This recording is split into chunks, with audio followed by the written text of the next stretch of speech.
Bang. All Hello, right. All hello, right. All right. everybody. Happy Monday. Happy Monday, world. What is the word? It's good to see everybody.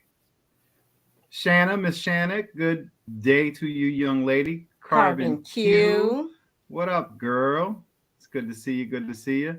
So, y'all know how I go. We just hold on for a second, say what's up to everybody as they fall in slowly but surely and hang out. Yeah, And man. we got the wonderful couple. The My, power couple. yes, that's how I should be. Hey, Yes. That's right. Y'all welcome Black Tropical Homestead in the building. It's good to see what's everybody. up? Joseph Harris, what up? Yeah, man. Yeah, man. Rodney Brady, what up? What up? Calvin Carbine, what up? Tennessee Tactical.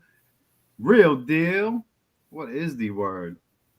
Oh man. So yeah, we just all backstage talking about how cold it is and I'm a punk about my coldness. Straight. Yep. I'm ready for it though. I'm ready for it. I'm freezing. Yeah, ready as we gonna be. Jason Yeah, it Ewing, was what like up? Oh, bro? 65 degrees here today though. It was nice It was earlier. really nice today. Yeah, 100%. It was beautiful. It was a good day, but yeah, once that sun Yeah. disappeared, my Yeah, goodness, yeah, it's over. yeah. Yeah, whole it's different over. show. And then we spoiled, so that doesn't help us at all. So Not a bit, not Right. a bit. Indiana Jackson, what up? What up? Just Josh, what's up, soul brother? Joe Va, what the word is?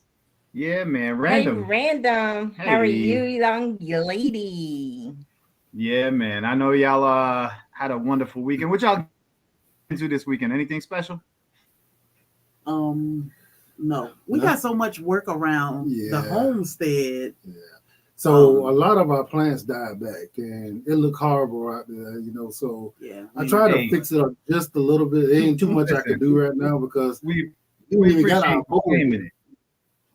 We appreciate you claiming it because our Yeah, shit looked like a fire done happened back then. yeah, yeah, yeah. It's ugly out there. yeah. So our Yeah, main thing is the animals. Making sure the chickens, the rabbits, and the quail and the dogs. But other than that, yeah, it looked like hell out there. yeah, yep. She was trying to Homestead, revitalize some things yesterday. Yes, yes. Yeah, yeah, Yep. she was trying. We got to burn a good fire though. What was that, Saturday? Yeah. Saturday we was out there with a damn 15-foot fire. Get rid of some old trees. We had cut down some trees like a month ago, and we never Mhm. got the opportunity to either put them to the street. Sometimes we got a service that come by and pick them all up, or burn them. And we was like, let's burn them. It was nice. Mm. It So we was Yeah, we I nice. got was to do able to. that too. Yeah, yeah. It works for us. What's up, Mentos? Terry Johnson. What up? It's good to see you. David Corey. What up, David?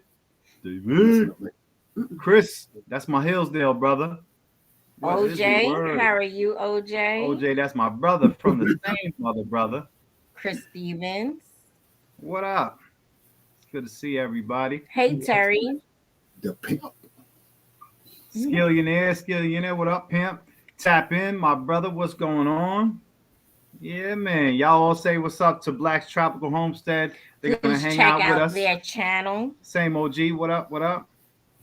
They're gonna hang out with us in this conversation. I know this is gonna be a fun one, because listen, oh yeah, y'all know what kind of channel we are, so this ain't got nothing to do with firearms, ain't got nothing to do with prepping, ain't got nothing to do with gardening or homesteading. This got to do with real life. Everybody Right. can go through this. So I'm glad, like I said, man, this is something that we wanted to do just to put everybody on the same playing field and talk about real life and relationships and all that. So it's gonna be fun and interesting. Sophia B, what's up, young lady? And Sherry, I gotta thank you because me and him's been talking about it, and I'm like, I don't know how to word it. I don't know how this is. And when you started talking about it, I was like, oh, I'm gonna get them on the channel. We doing this. I'm doing I this. told Let me tell this you. morning, like I fought with it all morning, and I knew I was supposed to. So Mondays, I usually talk about herbal medicines. What Mhm. herbs can we grow and put in? Of course, we got apothecary, which is our herbal cabinet that we Mhm. grow. So I said, I'm gonna talk about avocado. And then I was like, but I want to talk about this traditional marriage, traditional lifestyle. And he said, that's a good topic, but yeah, do that another day. And I was like, okay.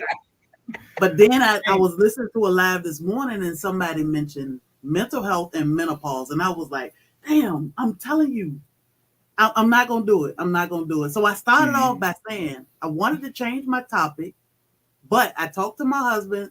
We're going to talk about avocado. I talked about it for like 10 minutes. I could not get it out of my, like I couldn't concentrate.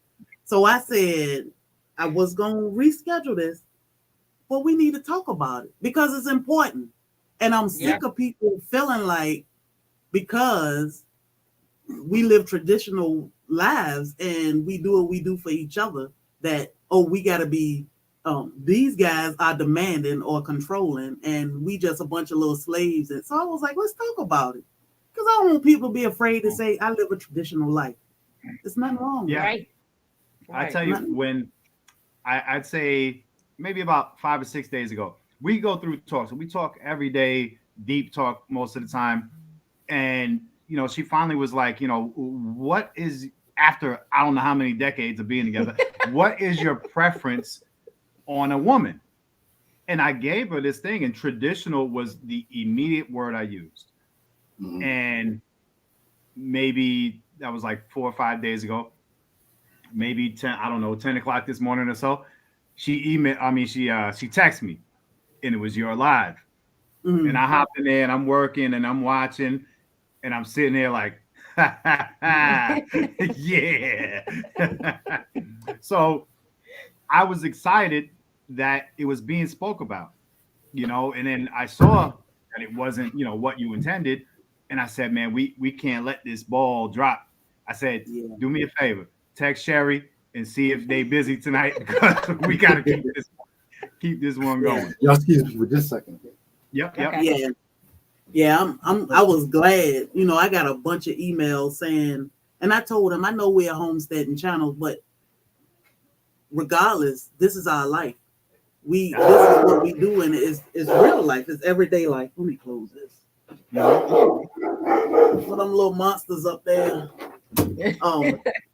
It's real life, you know, and I don't want people to feel like just because we homesteaders, we don't see and hear things, or we don't live a normal life. Yeah. Right. We live a normal, regular life, but we choose to live a traditional lifestyle so that we don't get caught up in this modern thing, you know. And I was raised this way. You know, I saw my mom waiting on my dad. So it's not things my husband telling me what I better do or what I need to do. Mm-hmm. This just, you know, is what we do, no matter what. Yeah. So let me ask y'all a question. And I'm going to ask everybody in the chat too. And I know this is going to be a long answer for most. So, you know, we put that link out there. Anybody who wants to come in and share their opinion or whatever. Where do you think, or how do you think the decline or downfall in the traditional, I'm going to put that in air quotes, the traditional family, where did it change? Where did the dynamic change go wrong or just I defer? tell you, it's Beyonce. I keep telling you, she came out with that, independent women, let's be single, we stand on our own. Nah, nope. So I need a man to fix my car, move my furniture. I don't know. My thoughts or my preference, to give everybody a head start, is I feel that the kind of decline in the father being in the household. This is back in the 60s, the 70s. A lot of them went to military. A lot of them got hooked on, you know, new drugs were available. And a fast life was available, you know, something distracting. You know, I think that took the man out of the house, which created a kind of a blip in structure for tradition. You know, so I see it far back as that 60s and 70s. And it just haven't folded over yet to catch back up to itself. Well, I heard a couple of theories around the same time that government introduced welfare into the family, Mhm. we didn't need each other as much. Ah, you know, so you could easily say, "Go fuck yourself."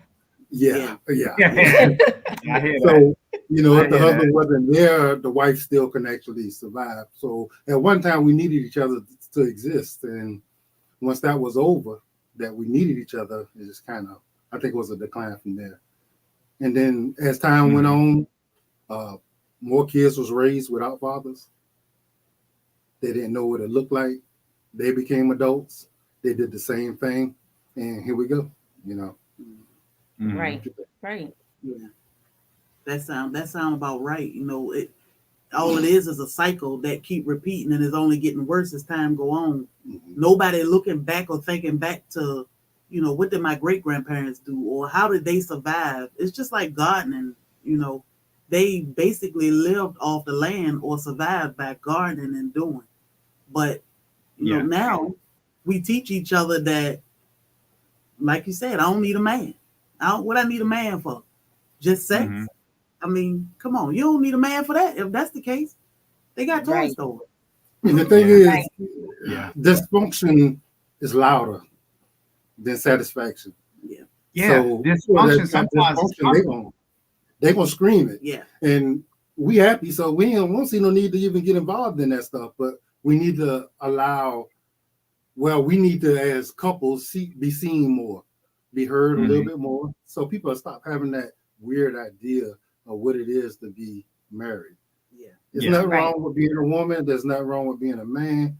There's nothing wrong with being together because it's needed. Yeah. It's needed for raising kids. And I mean, especially we get into that age where we're going to be, dependent on each other to actually be good. Yeah. So Yeah. I need somebody to, change my diaper. Change the diaper. I mean, you already know. But think Got about some fetishes. you talking about changing diapers already? I don't know. But think about when we were kids and the crime rate, knowing that somebody's parents just got beat up or somebody mom killed the dad or vice versa. You didn't hear this stuff when we were little. Our neighbors basically raised us. We knew what was going on in the neighborhood for the most part. We didn't know about little spats people had, but all couples go through things. But you never heard about all the violence you hear about now. And it's like, why? But, where did that come from? Well, it came from this, this dysfunction is loud. Dysfunction. It's loud. Yeah, and now we got the internet. So you can scream it from the mountaintops and everybody hear it. Mm-hmm. And now everybody that got the dysfunction is screaming, and then it's just seemed bad. Yeah.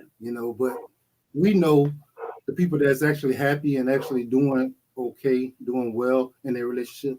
We know it's not that bad, but the people who don't know, they listen to these people screaming, and that's all they hear. Razors late. I got a broken back. I don't know what he gonna do with those legs, but we're gonna see about that. She gonna change these diapers. I am. And see, that's the thing. That's one big reason why he married me, because he know that if anything happened to him, I ain't gonna be out in these streets spotting it up while somebody else in here or he in here by himself just dwindling away. I'm gonna be right here wiping his behind if that's what I gotta do. Yeah, that's what I'm gonna do. It up at 80 years old. I ain't gonna be totting it up. I mean, look at these great grandmas out here now. They just in the street. I get you a Keisha. You gonna tuck me in? Huh? I get you. You ain't gonna powder me up? I get She you. gonna powder you up. She might be out back camping, but she coming back in for you. Don't worry about it. I think it is important that we actually, as couples, be seen and kind of let people know, hey, it's not fairy tale. You're not gonna sit there and be butterflies all the time. That's a stage. Right. In every relationship, that's a stage. Once you get past that, it's not a bad thing. Yeah. It just let you know that you evolve into another stage. So having somebody there with you, Getting through these stages. That's it's what I very say. important. You go through something, but the big thing is how you gonna get through it. Mm-hmm. How do you come out on the other side because we all go through things. People been married 80 years. Can you imagine what they've been through? Right. Yeah. And you know what? When you look back on these things, you think for some reason it was just all just fucking roses and butterflies, but you don't realize the times that you came this close to losing everything. You know, it happens. It be happening right in front of your face and you don't even realize it. Sometimes you see people on the internet, you see couples like us. Motherfuckers was broke up 2 days ago. Not us, but you know, some people. And people go through some shit. And you know, sometimes it's just good to know that as good as it looks, that you can get through it too. You know, with your relationship. And it sucks to know that other people are going through rough stuff, but it also leaves you an avenue to talk to somebody to say, man, with the, you know, y'all go through this shit. My whole day full of it. Questions and hey, how do y'all deal with this? Da, da, da. How I deal with this next fella right here coming in here, I don't know. What's going on, brother? Hey, Skilly, how are you? What's going on? How you doing, Homestead? What's going on, Eric? What's going on? Yeah, man. I hear people asking people who've been in marriages for a very long time, 30, 40 years, you know, how did you do it? You know, I want to be like y'all. It wasn't what you see. You see a couple sitting on the porch 30, 40 years later. Yeah, but you don't see the path. And you just trying to jump from the beginning to the end, and that's not how it works. Yeah. You know, there's a whole thing. And working through something together with somebody is not a bad thing. And in the end, you there for each other, regardless. You know, when she's sick, you know, I'm here. When I'm sick, she here. You know, not everybody can say that. Yeah. And like I was saying earlier, you know, our household may not look like y'all's, but for the most part, the structure is about the same. The mindset is the same. You know, I have my duties. My husband got his duties. I'm not the type of wife, and my husband is not the type of husband that's going to allow me to sit back and say, shit, I ain't washing this drawer. What I look like? And I am not cooking today. I serve my husband. And like I was saying this morning, don't be afraid to say it. If that's what you do and that's what make your household happy, because the hell with outside, you know, we need to be happy in here. We're not living to make outside happy. So you telling me you crazy for fixing your husband plays and serve. Well, guess what? I'm just crazy. What I don't worry about, I don't know what bills look like around here. I don't even care to know what they look like because he take care of them. So what do I look like telling him you gotta cook? Because I'm sick of it. I ain't washing your clothes today. Wash my those Wait, hold on a second. No. I know I'm the same way. But the thing is, people are out of pocket if they are sitting there telling you what your spouse or should be doing. You know, because no two relationships look the same. No. If it works for y'all, it worked for y'all, and nobody should be able to say, if I was you, you're not me. You know, so don't even. And you know what's crazy, Bobby? Most of that information come from single people. Yeah, that's what I said. Miserable. Like, and I said, you are not. Nobody is alone in this.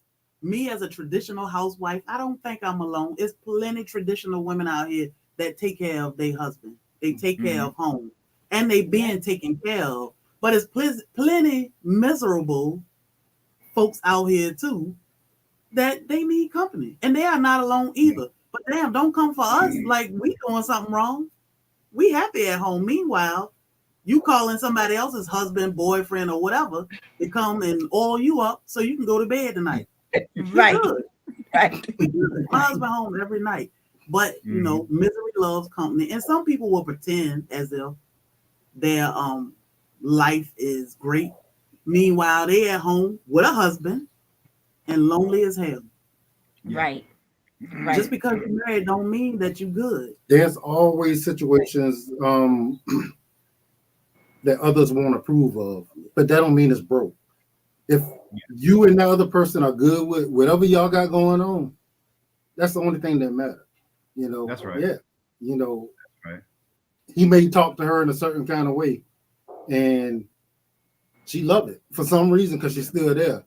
It ain't up to me to say I wouldn't deal with that if I was you, because you know, if she didn't have somebody like that, she may not want that person. So I have seen a lot of situations, and people will think that, you know, I'm wrong for saying that.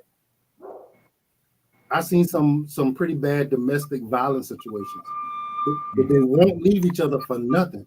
And if they do go with somebody else, it got to be the same kind of situation, or they won't be happy in it. And yeah, that sounds really bad, but it's definitely the truth. And it's so common. I can't say Super what's good for one person, you know, or another. Yeah. Hey, Skilly, let me ask you this. You had said, I know it was a while ago, but you had said something in the comments that was brought up earlier today. And a lot of times when a man speaks to a woman, and I won't put my life out there, but it happens. A man speaks to a woman, and the woman say, you know, you speak to me like I'm one of your kids, or you ain't my daddy. And I know that's a common place for a lot of relationships, a common, you know, response or whatever. And how do y'all deal with that? Because my thoughts is, you know, I'm not your father, but I'm your husband, and the husband does have a certain tone. Being a husband, it's not always going to be pixie dust when they speak. You know, it might be a direction that they give you. How do y'all feel? Skilly, you don't want to. I seen it on. How do you deal with that? Me and my wife, of course, you know, Billy, y'all been around her. We've been married. My son is she bigger 12. than you. She way bigger than you. I Why know. you- She ain't here tonight, so you can talk, right? He said, well, But we've been married. My son is 12, so we've been married 13. The reason why I say that is because when me and my wife first got together, she comes from a background where her mom and her dad has been married since she's been born. So she's used to that. I'm used to my mom and dad being married 3 to 4 times on both sides. So I come from, you know, I'm not used to your mom. I done seen her mom and her daddy talk to each other. I'd be like, dang, y'all, they talking to each other crazy. And I'd be like, man, I've been gone. But I had to sit down. I'm not, that's for real, because my past dictates, and it had something to do with my mother as well. So when a woman said something to me back in the day, I'm gone. I'm out. You ain't nothing else you can say to me. I'm gone. I ain't even about to deal with you. So I had to really sit down with my wife and really understand what a relationship was. And she taught me how to talk and how to communicate with a woman. I didn't have that. So I shout out to my wife, because she's a big part of why my mom is in my life to this day. And we are very close. So that's why I say with the speaking like it, thinking your dad or whatnot, because I had to learn that with my wife and actually sit down and understand where she was coming from through her way of living and how she saw her mom and dad every day. And this to this day, they're still together. And my dad has his mom. My mom just got a divorce, and my dad got a divorce about 2 or 3 years ago. So that's what I know. So that's why I said what I said. So it just I had to sit down and be a man about it. I'm used to taking care of the household, paying the bills. That has never been a part. That part of me has always been with me since I've been with my wife. And because of my grandmother, shout out to her, she's dead and gone. But to her, taught me a little bit on how to take care of household, and my dad as well. So other than that, it was just me trying to learn how to communicate with a woman without getting frustrated and just saying, I'm hitting the dough and the bricks and I'm gone. So I don't think I ever when I met my husband, we met, but it was like just something to do. You know, we had both been in previous relationships, married before, and we didn't want to get married again. I was just like, hey, you know, this dude fine. I'm gonna hang out with him. We're gonna have fun, and that's gonna be it. And even though I didn't know, he felt the same way. Yeah. So yeah, she was supposed to be a quick, you know, and I was to be gone, but you know, it just happened, you know. 7 years later. I wasn't looking for it. Yeah. I definitely didn't want it at the time, you know, but you and know, I don't feel like I was doing anything special. When I met him, you know, of course, respect is a thing. You got to respect anybody if you expect to get respect back. Right. He a man. He a nice looking man. I mean, my husband is handsome. Anyway, I ain't gonna say he's nice. Sorry. But for me to sit around and think that there's no other woman out here and I just met this single man, you know, I got to be crazy. So I knew it was other people and he knew it was other people. We had conversations about this. You know, he told me he was dealing with other people and he told me, give me time to do what I got to do so that we can see what we got going on, because something he saw. He didn't tell me get up and cook, you know, and I didn't get up in the morning and say, hey, let's go eat. You gonna feed me or whatever? I automatically did what I did. I was gonna say, how long did it take you to provide that? You know, sometime in the beginning, you're like, I'm not gonna do nothing special because he ain't nothing special. How long did it take you to say, man, I think I'm gonna try to win this? Well, for me, I didn't try to win anything. I just was doing what I do. And the first night we spent together, I was up cooking breakfast the next morning because that's what I do. And I know some people say those are wife duties. I don't know no better. I'm gonna get up and cook. I'm gonna wash dishes. I'll wash your clothes. You know, I would tell him, he was a police officer somewhere else, and I would tell him, bring your clothes down here. I'll wash them. Why are you going to the laundromat? You know,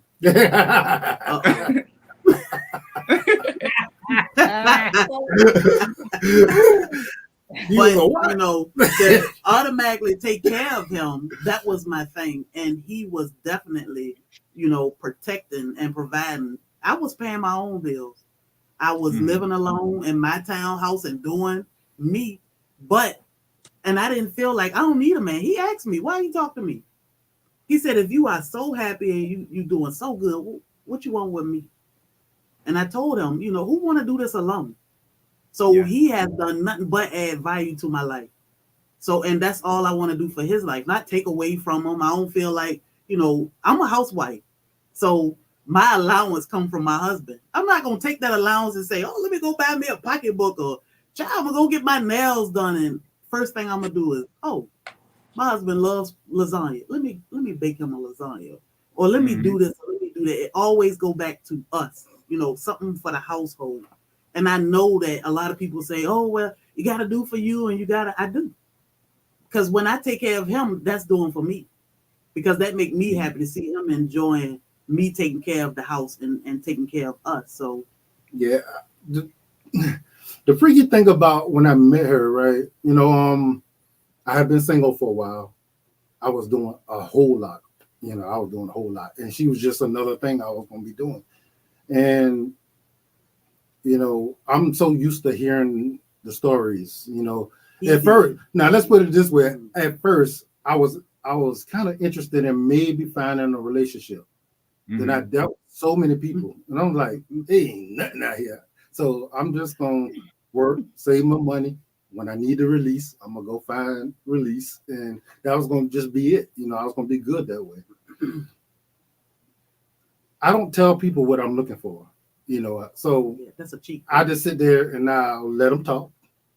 You know, the questions I asked her was just to see how she responded. You know, I had something to do that same night after I left her, but I never left. And I fell asleep, which I never do, you know, and I just oddly felt comfortable with her. So after a while, he was comfortable, y'all. His gun was over on the nightstand somewhere, and he was knocked out. He was comfortable. Man, I a long time, and I'm still sleeping with mine underneath, where she can't get to it. Yeah, I was one of them, you know, hey, you know, roll out the bed, fall on the floor, fully dressed. My mama calling me. I gotta go. That's what he said the next day. Oh, I gotta go with my mama somewhere. I was like, that's it for that. I mean, I got what I wanted. So I hope he had it. But you know, he came back. I was just like, I'm not even gonna sit. And my cousin would say little simple stuff like, oh yeah, I'm celibate and I'm this, that, and the other. I was like, girl, I'm grown. I'm not gonna say I ain't got time for that, but if I want him and he want me, what I sit here looking like in 4 years when we get married, then we can have sex? Nobody playing those games nowadays. These modern women, don't even have to know your name or what the first letter of your name is, and they'll lay up with you. So, I mean, not saying I'm just out here laying up with anybody, but we sat and we talked for a while before we even met. But then when I met him, it was like, oh, okay, this dude, he pretty cool. You know, I have fun with him. I don't mind cooking for him. He seemed respectful. He definitely made me happy. You know, I know happiness comes from you first. You gotta make yourself happy. Yeah. If you're not happy with yourself, you definitely ain't gonna be happy with nobody else. But I felt like we were great at complimenting each other to the point where I couldn't sleep when he wasn't there. I would drive an hour and a half to his place and stay with him. If I wasn't driving up there, he was driving to Savannah to stay with me. So, you know, so many things. But then he said, we're going to do this. We're going to do this the traditional way. We're going to do this different from what other people do. You know, it's me and you. And I was, you know, that's all I know. Fine with me. Let's go. It's a weird feeling when you don't expect nothing. You're not really looking for nothing. And it just happened. Like you can't even help it. It just happens. And that's the situation we were in, you know, because you know, I was convinced. I mean, because when I say I did a lot. I was convinced. Your story is so similar to ours because we was both living out of state and we happened to both move to New York at the same time. And I wasn't even looking for a relationship. And I know he wasn't looking for a relationship. Especially not with no light-skinned girl, man. I know you don't like, I don't understand why we mad because you don't like light-skinned people. Man. But it was like, oh, he a fine little something. I'm gonna go ahead and just play my cards, but there's no strings attached. Yeah. Then it was like, oh, come meet my family. What? Yeah, I said that. We went to his mom's house. I was like, go to your mom's house. Show you off. I was trying to show you off to my dad. Look at I know what I do. You know how I do. Yeah. But so interesting something in the chat I put up there is, do you allow your husband to take the lead? And that's a very strong statement, right? That we have ripples here and there on, and it depends on the topic, the subject, or the time, or whatever. So, is there? I used this word earlier, and sometimes it offends people. But I'll ask you guys in this way: is there, along that take the lead thing, is there a certain level of obedience that should be in a relationship? Yeah, it should be, and it should be, you know, I call it respect. You know, I'm the lead in our relationship, but you know, I'm smart enough to know what she's better at. Oh, yes. And I give her, you know, if it's not in my lane and I know she's better at it, you know, that's her. You know, so she's a better communicator. You know, people like her better than me. I'm scary and I don't talk to a whole lot of people. So if we need to talk, if a conversation needed to be had with somebody for business purposes, I might say, I'm definitely gonna let her do that. You know, but when it comes to vetting people that we're around, you know, handling the money, you know, taking care, you know, just, you know, the financial, you know, aspect of our relationship, you know, that's all me. But I am very self-aware. I know what I'm good at. I know what I'm not that good at. And she's tend to be very good at what I'm not that good at. So it works out perfect. Yeah, I talked about that a little bit earlier too. Because a lot of people don't like to hear you say that. My husband is the leader. I said it this morning. Yeah. Because like I said, I want other women to be comfortable in telling the truth. My husband is the leader. He is the head of the household. I am his helpmate.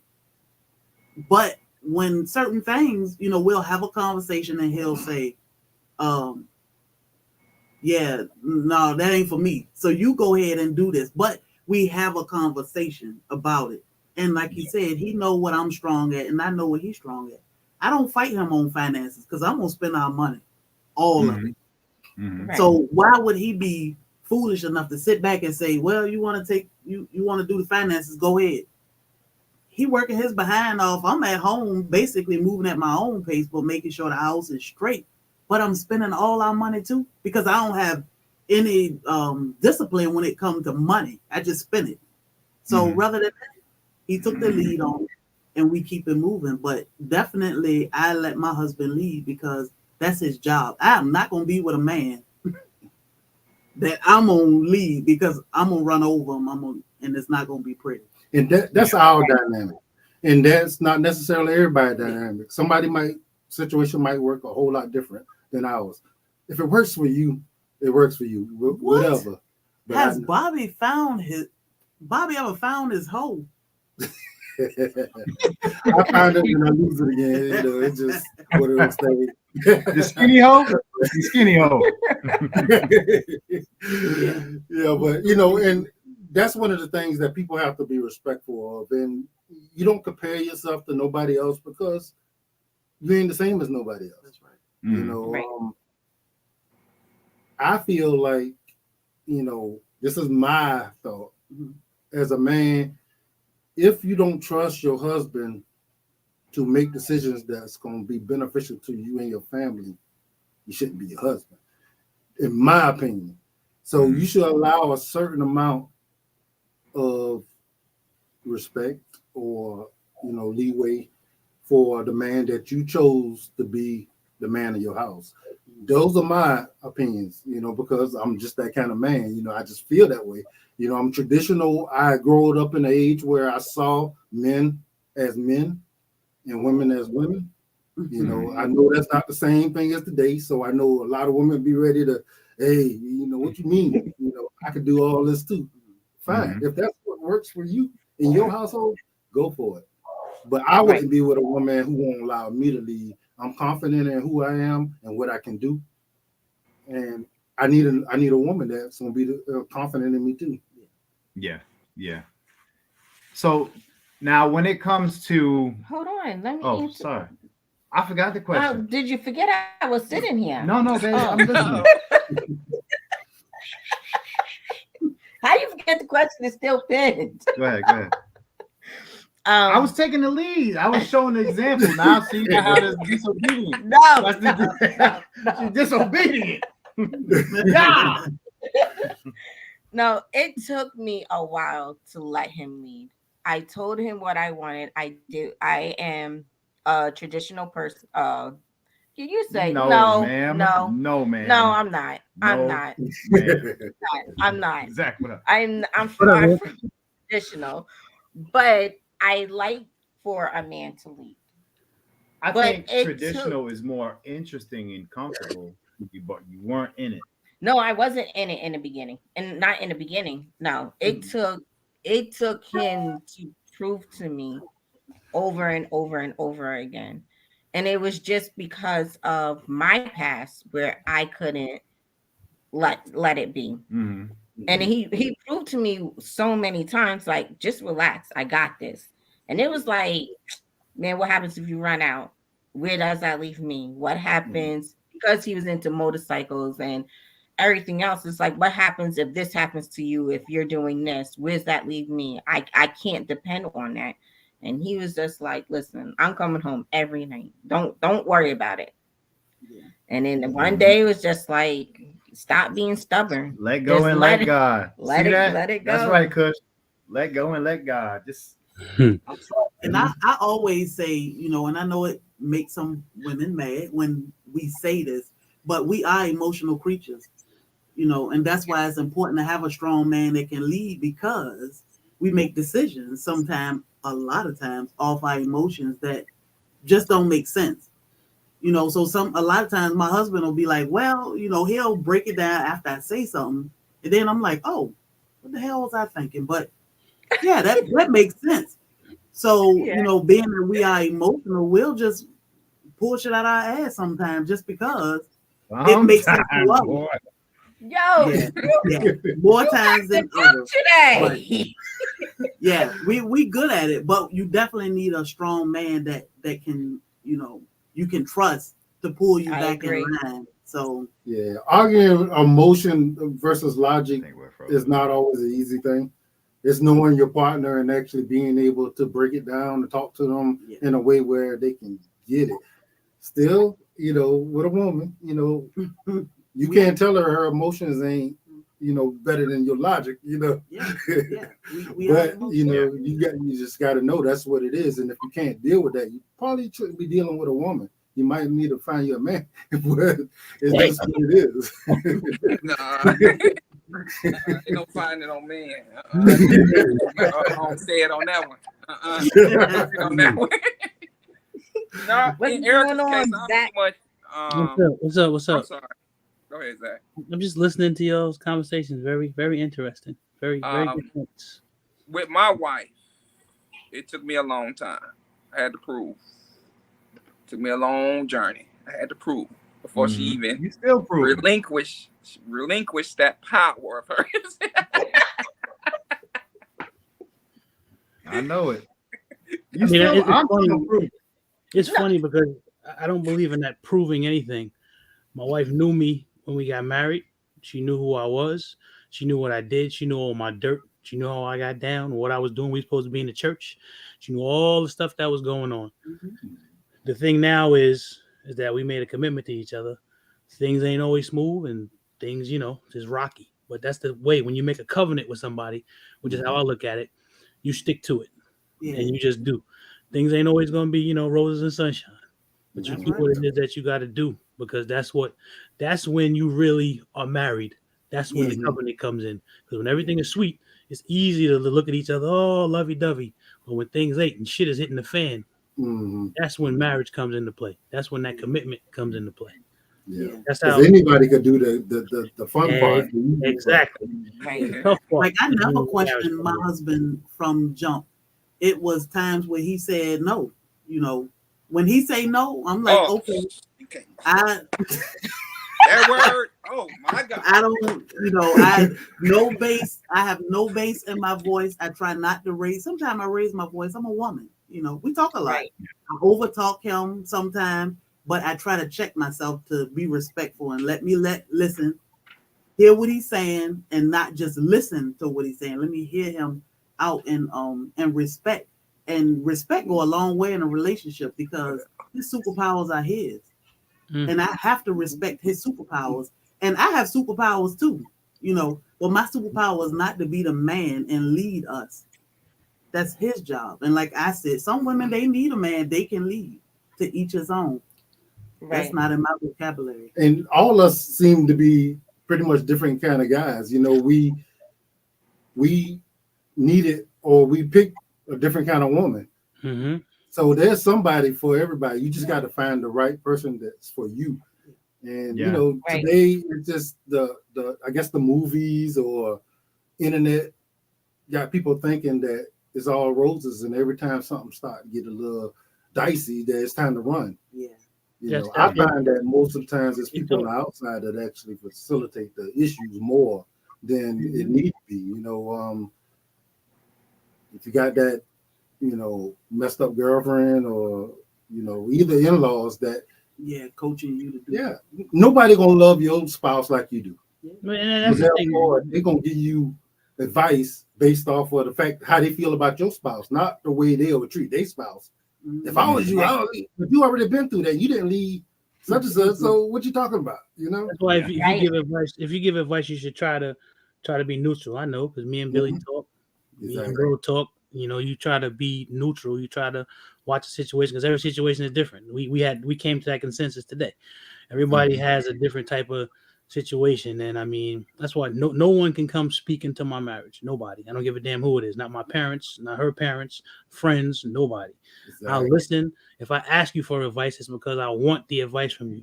But don't come sticking your nose in the middle of it because you're gonna probably get insulted. I don't care who you are.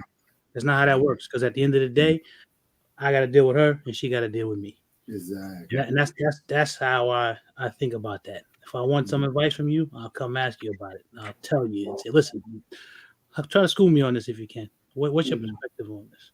Yeah, that's how I'm really cut and dry when it comes to that. Nobody can come put their nose in between our relationship. That's our relationship. I married her. I ain't married nobody else. Should be. That's definitely the way it should be. You know, I got a couple of partners, you know, and we pour into each other, but we never give advice on what to do. Every now and then you want somebody to talk to whenever something's going on. If you don't trust that person to give you advice, like, you know, just to sit there and listen and be like, hey, well, you know, this is what it is. You see it, what you want to do about it. It's up to you. You know, I shouldn't be telling you to do nothing, you know, except but think about what you got going on and figure out what you want to do about it. You know, a lot of people want to be like, man, I wouldn't deal with that. You know, I wouldn't put up with that. You know, that's bad advice, because now you got to choose. When I leave, if I decide to stay with this person, I got to worry about you looking at me like I'm a fool, you know, because you got told me to leave. Now I got to say, I'm not dealing with you no more, because I can't be with my wife and still deal with you. And you know, speaking bad about me but because I'm with my wife. As a woman, you know, on the woman side of it, we have these friends or associates that will say leave, and they're not telling you to leave because things are bad at home. They telling you to leave just because they don't want to see you happy at home. You know, my house ain't like this, so you should leave him. You know, meanwhile, you might be at home with your husband, but you're not happy. So you rather see me unhappy rather than see me happy, because you can't have this happiness with your husband. So with women, you know, it could be a little different, because women. I heard you say something earlier about, because the one thing that I'm learning, the older that I get, is that it's not my job to make her happy, and it's not her job to make me happy. It's my job to make me happy. It's her job to make herself happy. That's something that when you realize that, because you'll start looking externally, and when I say externally, you start looking to them, like what's with them that's gonna make me happy. No, that's up to you. And that's a big thing where I think people overlook. And you know, one thing I can say, I want to never take advice from single people, because they don't know what the hell they're talking about. Never. I'll say this, Zach, about 3 years ago, I started realizing that with my wife. You know, I'm so used to working and getting myself wrapped up with my family, and that's my son and my daughter and my wife, that I had no identity for me. I'm so used to making sure they good, I didn't concern myself. And that's when I started building the Lego cars. Let me do something that I can enjoy. You know, I'm so worried about them, making sure they taking care of, making sure they good. Where is my mental? Where am I at in all this? So that's when I started. I said, you know what? I like cars. Let me start building some Lego cars. And I've been doing it ever since. And I just sit in my office when I don't feel like shut my door, lock my door, and I just get to working on my car.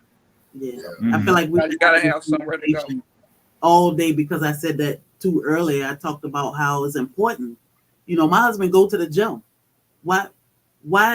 And he been doing this for years. But why would it be fair for me every time he say, babe, he go to the gym every day? Do I need to run with him to the gym? I trust my husband.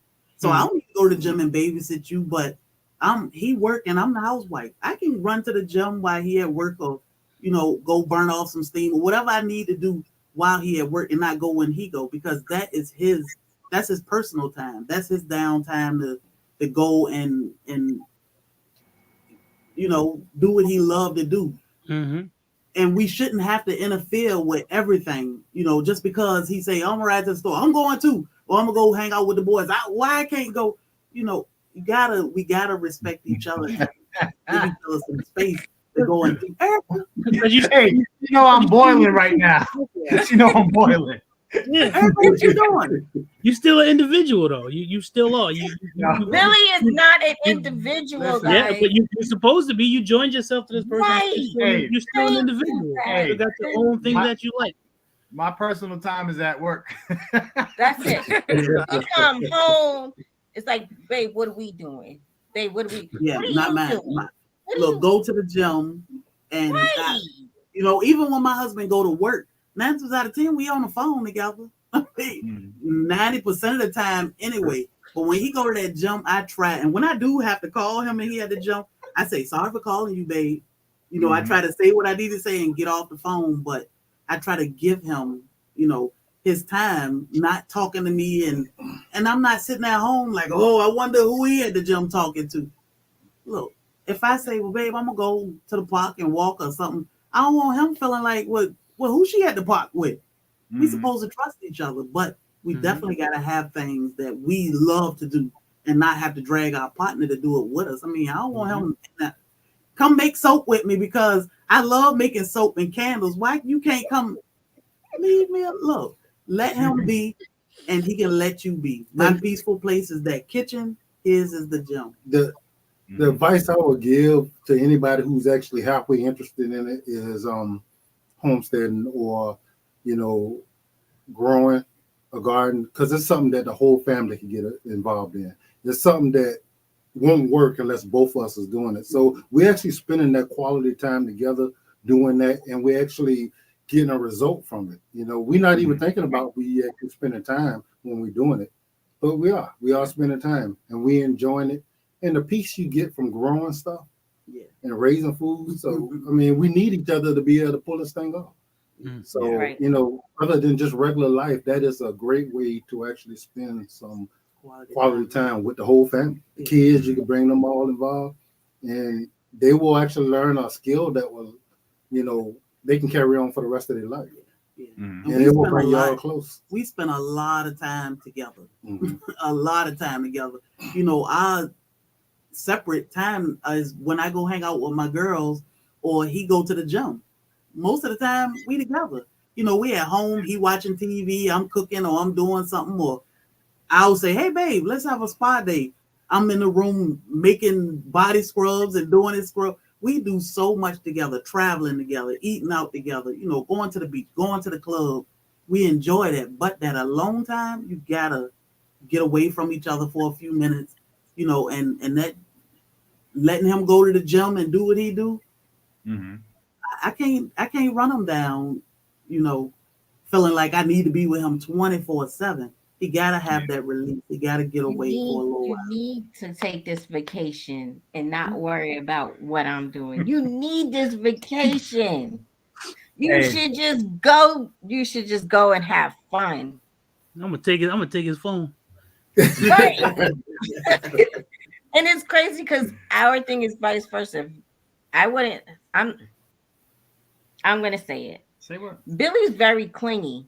Billy is like, we're on the phone all the time. I'm gonna say it. I'm not clingy.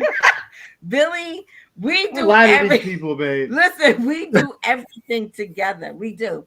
I'd be like, Bill, you can go to the range. Just go to the range. Babe, I can't go to the range without you. Like you could, but you choose not to. So ain't nobody worried about you. I'm sorry, Zach. Look. Bye, Zach. Mean motherfucker. But the weird thing is, you probably don't know it. If you didn't have that now, you would think, you know, something was totally wrong. You know, it would be something you would definitely miss. I guarantee you, if you didn't have it, because y'all are together. Y'all been together for enough time to where this is now a part of who y'all are. That y'all know. Yeah. And, you know, I would never talk in a way where I feel like anybody should emulate what we do, because you're not us. And everybody's situation is different. Do what works for you and your spouse. No competing, just be you. You know, because what you're doing ain't gonna work for me, I'm sure. So I don't see why what I'm doing gonna work for you. Not unless you married to her and you meet. Yeah, that's the only way that could work. So let me ask y'all. He needs his personal time, even though you don't. I get my personal time about an hour in the morning time before I go to work. Yo. So listen, what, in your opinion, is the distraction, the biggest distraction to your mate or to relationships that cause the unstable or the mistrust? What distractions would you be like, man, if we could do without this, our relationship would be amazing. I would say, with my wife, her misuse of time. She's a very bad person when it comes to time. And I get on her. I say, you got to do better with your time. I'm more of an organized person. Like, I know where I'm going. I know what I want. I'm back home. My wife, terrible with time. Unless we on vacation. Now, she a good planner when we go to vacation. She know where we going. I get her. She do all that. That she the OG of that. Just let me know when I need to take off. You do all what you need to do while we on vacation. She good at that. I love her. She does that very, very well. Matter of fact, we're going on a cruise with my family. And well, right around the RGAs, unfortunately. But her and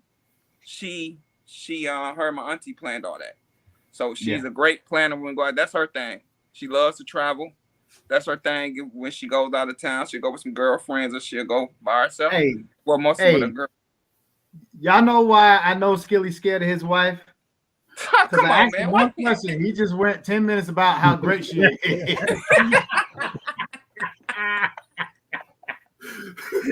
But her sense of time. Sometimes her sense of time. It. That can make somebody mad as hell. I can't really think of nothing. I mean, I can't think of anything because, far as social media, that can sometimes be, that can get in the way, outside influence. But the only social media I really do is, content creating or influencing. Other than that, I can't think of anything because I love being home. My husband doesn't have to make me stay home and cook and do what I'm supposed to do. I write myself a schedule and that's what I stick with. My joy is being home and doing what I do around our homestead.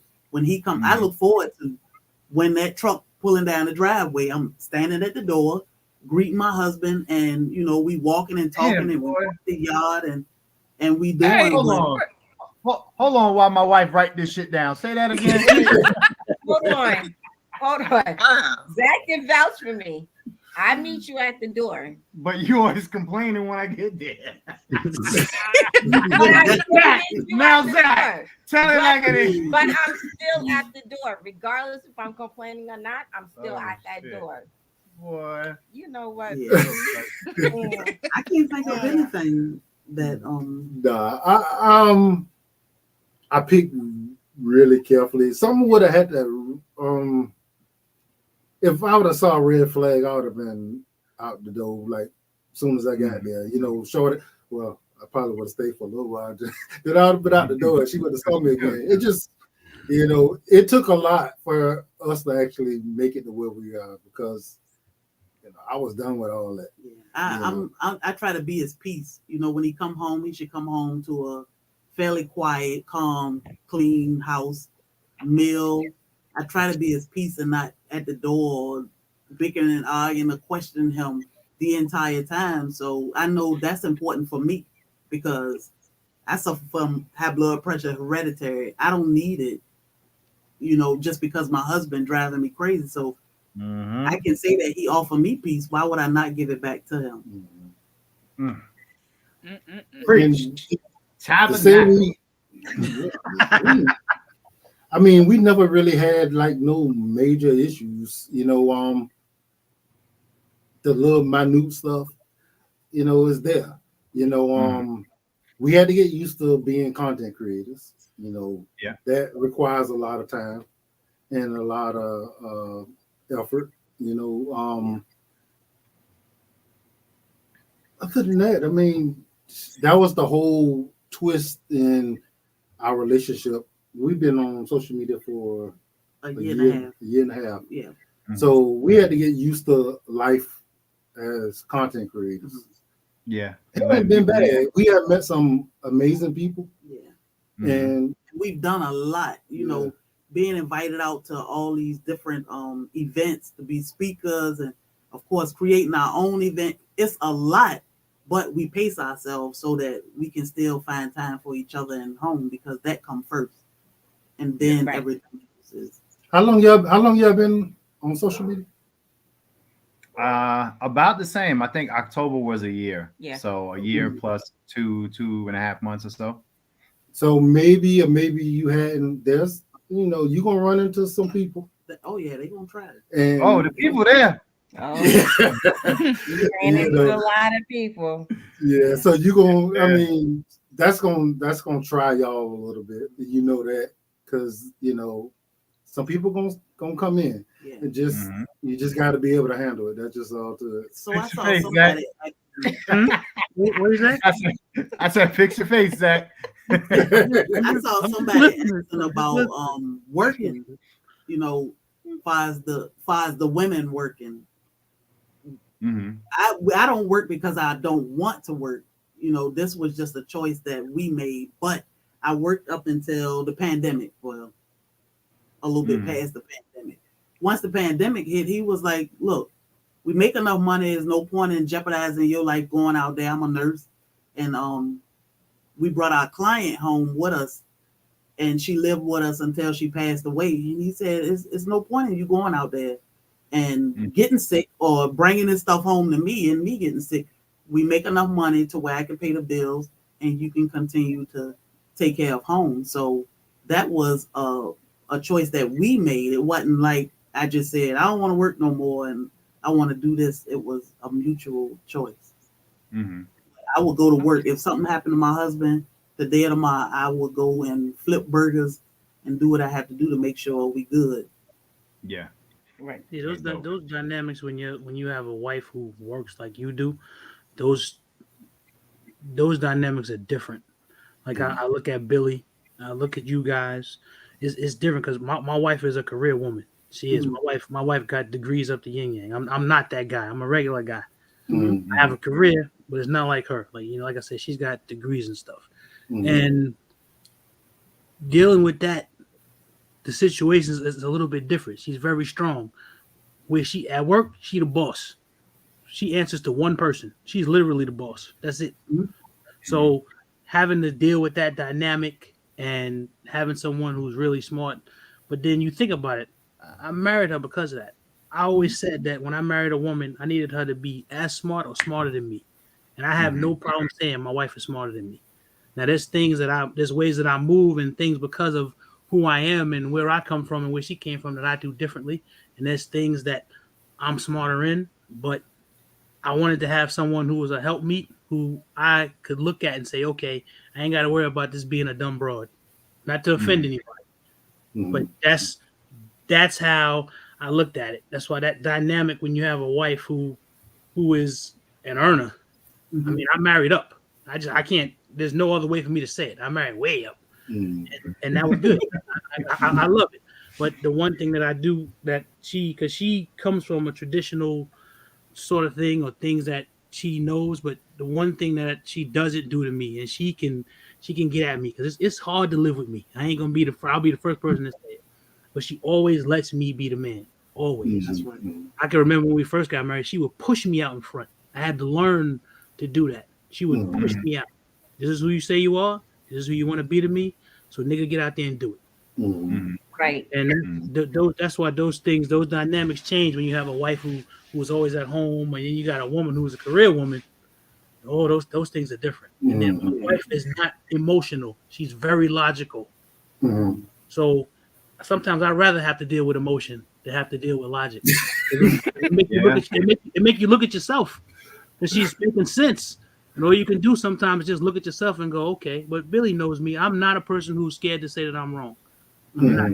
I'm wrong. Fine. I have a way that I live. I don't just want to sound right. I want to actually be right. That's how I am. So, I mean, having those dynamics with those strong women like that, it ain't easy. But like I said, that's when your covenant kick in. I would say in my case, my wife, she's very headstrong.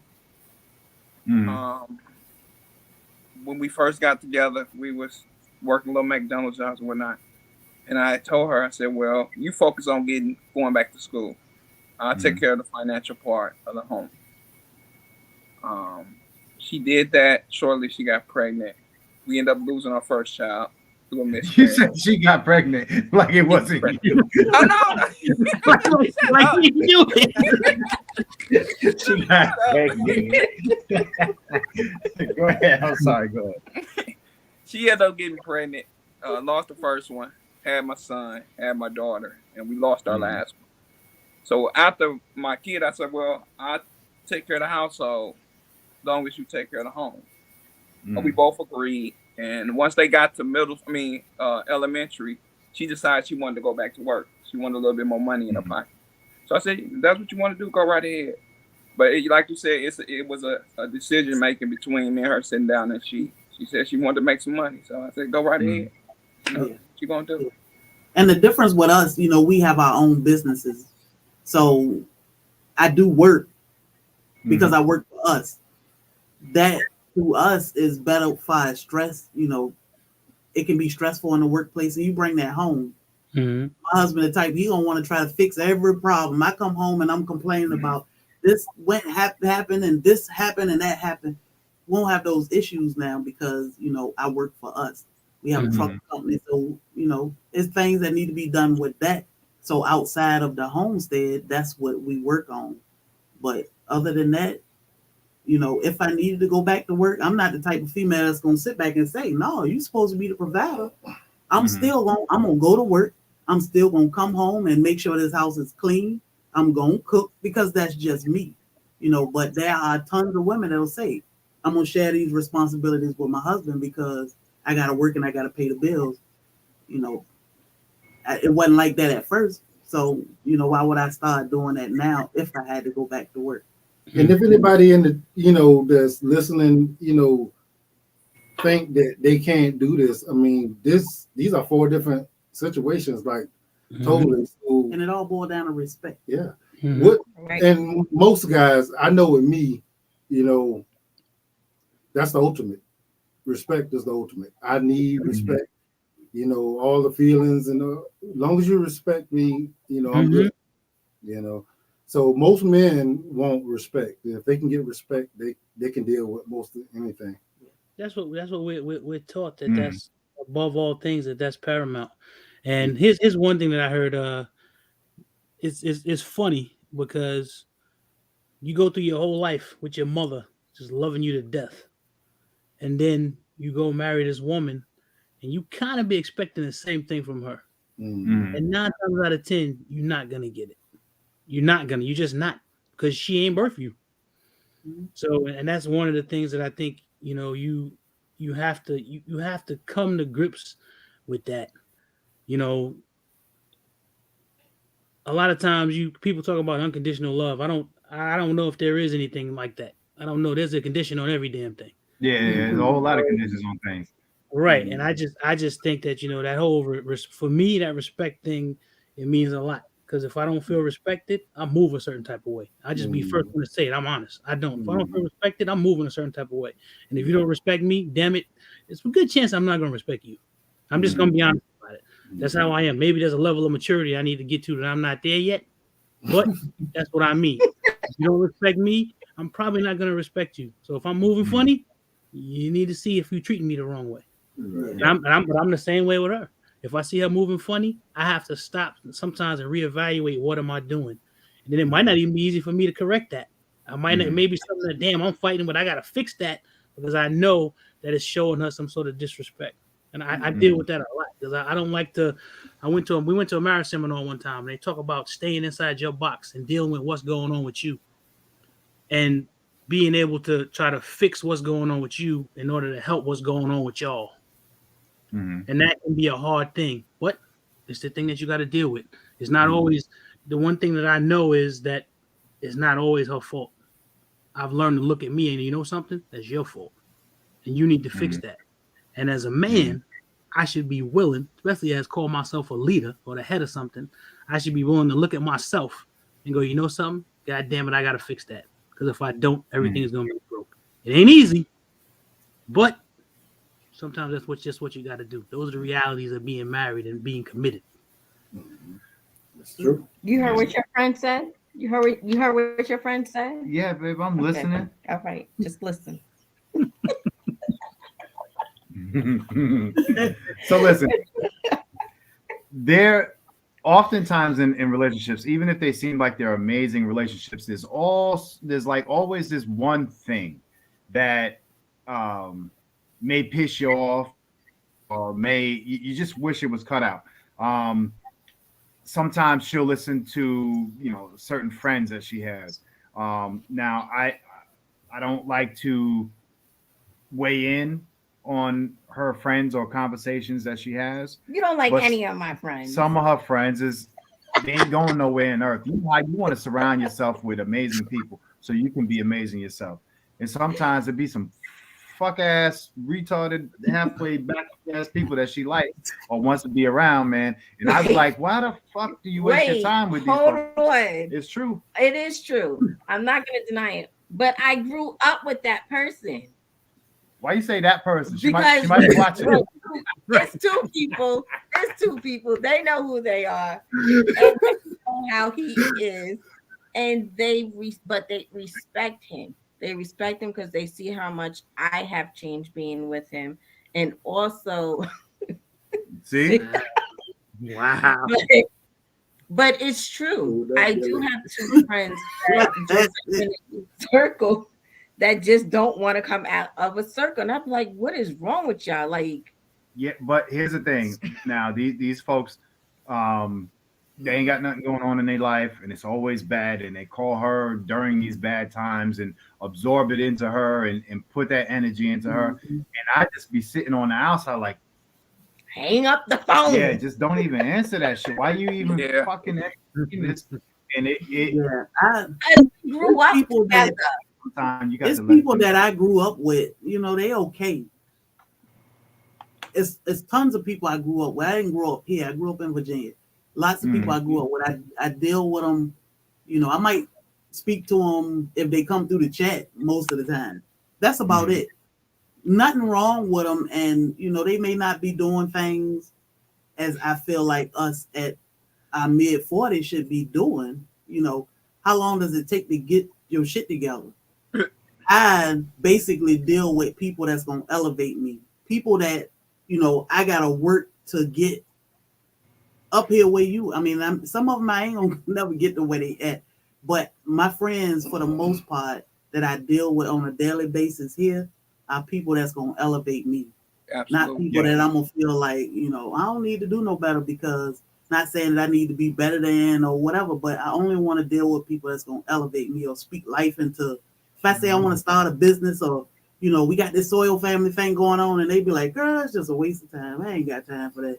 How am I gonna feel about it? Even though it's mine, if it's ours, I want somebody that's gonna be like, wow, that's a great idea. I got y'all back, and how can I help? You gotta be able to speak life into me and what we doing. The thing about having people in your life, a lot of people don't know that their spirit kind of rubs off on you, and it happens slightly, you never see and then all of a sudden it's in your life, and then it's affecting your marriage, because their way of thinking has slowly creeped into your mind, and now it's having issues. And I don't like being around negative people. I don't want her to be around them. I try to talk to her and tell her in a way that she can understand why I feel that way, and let her come to the conclusion on whether or not she should be doing it. You shouldn't be feeling good and somebody call you, and every time they call you, now you're not feeling good anymore. Right. Yeah, you drain. About what they got going on. Yeah, you drain. That's a fact. Yeah. My wife got the same friends. It's her crazy stuff. I be hearing her. She going, I say, girl, hang up the phone. They don't do nothing but call you and complain. What's going on? And most of them single. So I go down in the basement. Yeah, and I'm real careful with. I don't even think I socialize with single people much, because single people won't, they friends to do single things. Yep. And I'm not gonna deal with people that want me to be out here doing things that I ain't got no business, and trying to shoot me down from things that I think that we can succeed in. So you definitely gotta build me up. All of a sudden they're trying to make their life look better than it actually is. So it can make you think that maybe I need to be out there doing what they're doing. You know, Mhm. it's a whole thing. You know what I mean? Yeah, those And It's a whole thing. Yeah. it's not even somebody saying it outright, just putting them little seeds in there, waiting for it to grow. You know what I mean? Yeah. And sometimes they don't even know. You know, but as a husband, you might see the change. You see the actions a little different, or the words, you know, here and there is different. And then you start to hate everybody that she around. You know, and then it look like you're the one you trying to control. You trying to control this person. I ain't gonna say hate. Dang, Billy, that's a hard word to Hate, say. That's his own feelings coming out. Hate is a real emotion, Skilly. Absorb it. Feel it. Touch it. Say dislike. Yeah. Say dislike. Dislike is better than hate. I hate dislike. But either way, man, I tell you, there are some people, you know, in life that will bring their drama on you, push you in a certain direction, and they don't realize when they hang up the phone, they way back in New York somewhere. You got to come through that door. They ain't worried about you, your opinion on nothing, you know. And you come through that door, now you dealing with, you know, your wife who just, you know, absorbed all this negative energy or whatever, and it will come out. You know, oftentimes it will come out. Sometimes I get through the door and she's still on the phone with somebody, yapping and talking old, like back in the day talk, single girl talk, or not single girl talk, but not with me girl, not married to me girl talk. Right. Now, I don't like that talk. We haven't had that issue in the last couple of years, but us, yeah. I mean, no. Yeah. Yeah, it was a couple of months ago when I spoke to her. It was a couple of months ago. Either way. Listen, TK and Carvey, we're not talking about you guys. I try not to entertain drama. It's one thing that I try not to entertain drama. I was trying to avoid it at all costs if I can, because I'm 0 to 10. There's no gray with me. That's how either I'm like, yo, we cool, or I'm like, fuck you. That's how I am. And that's why there's no drama for me in a minute. I'll be like, yeah, right. That's how you are. Never tell me who you are, because if you do, I'm gonna believe you and I'm gonna treat you. That's why I don't play with that drama stuff. And fortunately, my wife doesn't either. She's not on the phone with, oh girl, she don't play that, because if there's drama, it's between me and her. Ain't nothing else outside that's covered in here that's gonna be getting in the middle of what's going on. Forget that. I'll kill that shit. That's how that goes. That drama stuff. Forget that. If I can't rest my head in my own house, is what my father told me. If you can't come on your own house and rest your head and get rest, then you ain't got nowhere to go. So that's how it is. There's no drama. The drama may be between me and her, but ain't nobody else coming from the outside bringing no drama. Forget that shit. That's the same thing. Nah. How y'all deal with family members? Y'all have. Okay, we got what I did. Here's what I did when I first moved, because I moved from New York to move to here in Ohio to marry my wife. That's why I left New York. And you establish who you are with the family immediately. That's what I did. So they know who I am. They know how I move. They know the shit that I don't take. And there's a certain way that they move because of me, that they move around me because of how I am, because I don't just take everything. I have no problem saying no. I don't care how many times you ask me. If you ask me for something once and I give it to you, don't come back to me the second time, because I'm gonna be like, how come the hell you didn't get your own? You knew you needed it. I'm a certain way, and that's for me. That's how you do. You establish who you are amongst the family, so they know, okay, this is how we got to deal with them. Yeah, we don't have issues with. I mean, I talk to my family every now and then. That's it. But you know, you're not gonna call and tell me. I'll cut my mama off if you think you're gonna tell me what I need to be doing in my house or with my husband. This is our house, so we don't have issues. You want to say amen? Oh, you are old boy. Damn, go ahead. Well, I'm pretty much in the same. Well, same thing with Zach. My dad married up here and moved me, my brother, my sister up here. When he left, I really had nowhere to go. My daddy left. He's just, hey, I'm about to go. You want to go, son? I said, no, I'm gonna stay here. And at the time, I was staying with her parents. And I said, no, Dad, I'm gonna stay. He said, well, what you mean you gonna stay? You ain't got family up here. I said, I'm okay, Dad. So my dad had to accept that I was gonna stay. My brother and my sister had moved back home, Little Rock, Arkansas, where I'm originally from. So, you know, it's just me. And like Zach said, family loves me. Her dad loves me to death. Her mom loves me to death. So, I mean, I have a good relationship with her family all the way around. So. I can imagine having different political stances. that's got to be rough. I was raised a certain type of way. My father is a man's man, and he's the best judge of character I've ever seen in my life. And I mean, I was just raised a certain kind of way. You let people know what it is you are going to take from them. Absolutely. And I don't think that there's a problem with that. People do because they think that they should be able to manipulate whatever it is that they want to manipulate with you.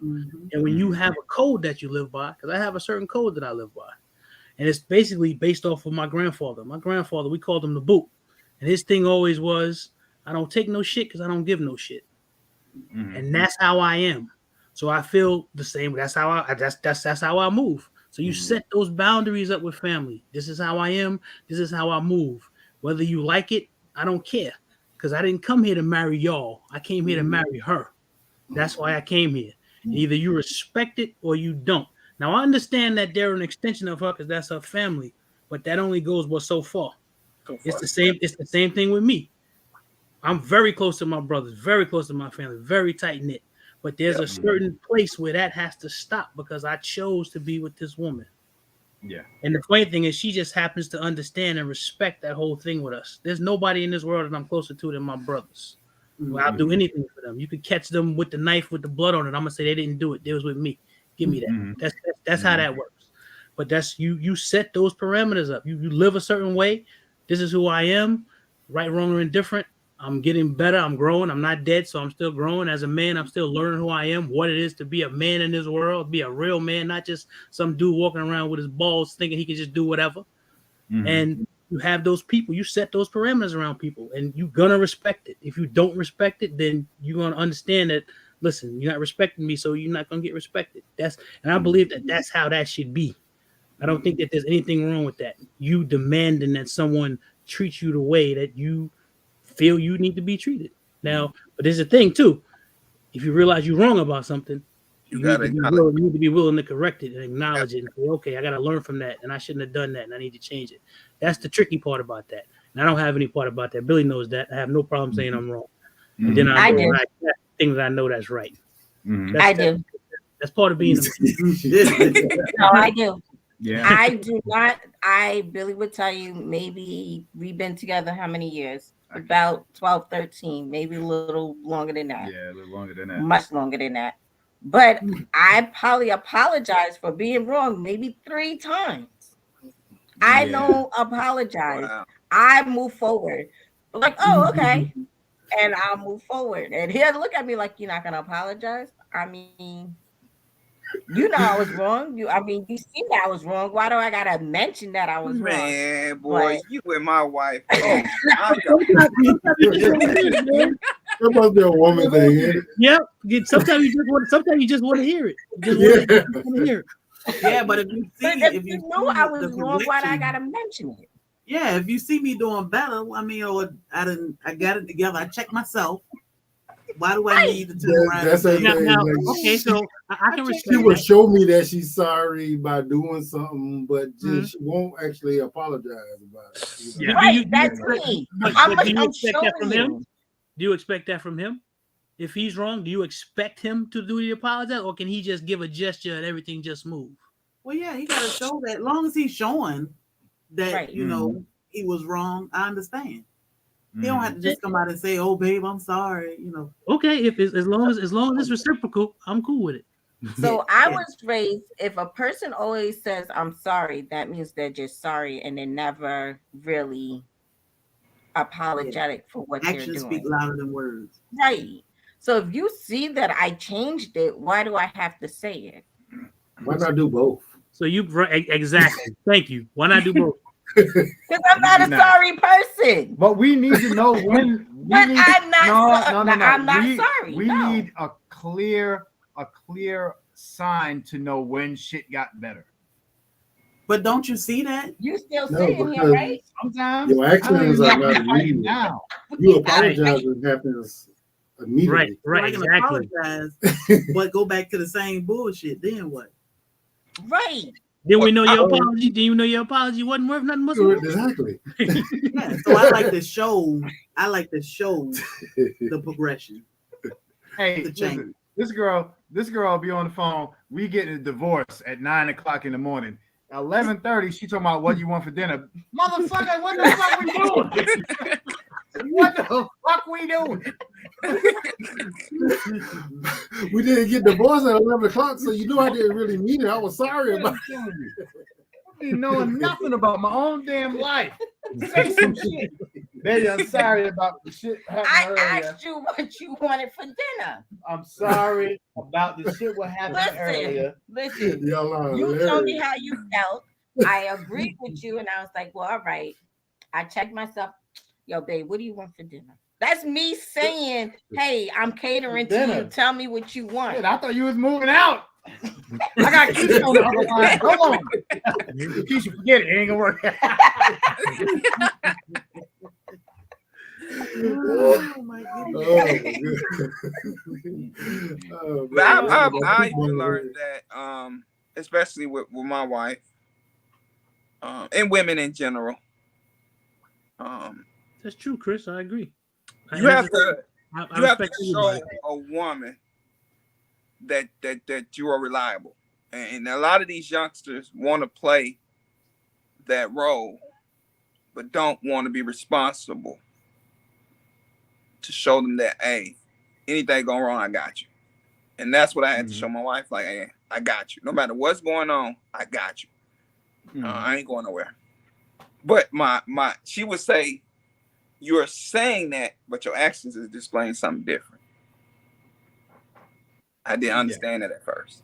So I had to sit back and I had to one day just sit down and say, okay, what is she really talking about? And sometimes you have to do that. Separate yourself from your spouse and have a quiet time and try to figure out what that person is saying. I'm telling y'all, I was broken. I was broken when my wife met me.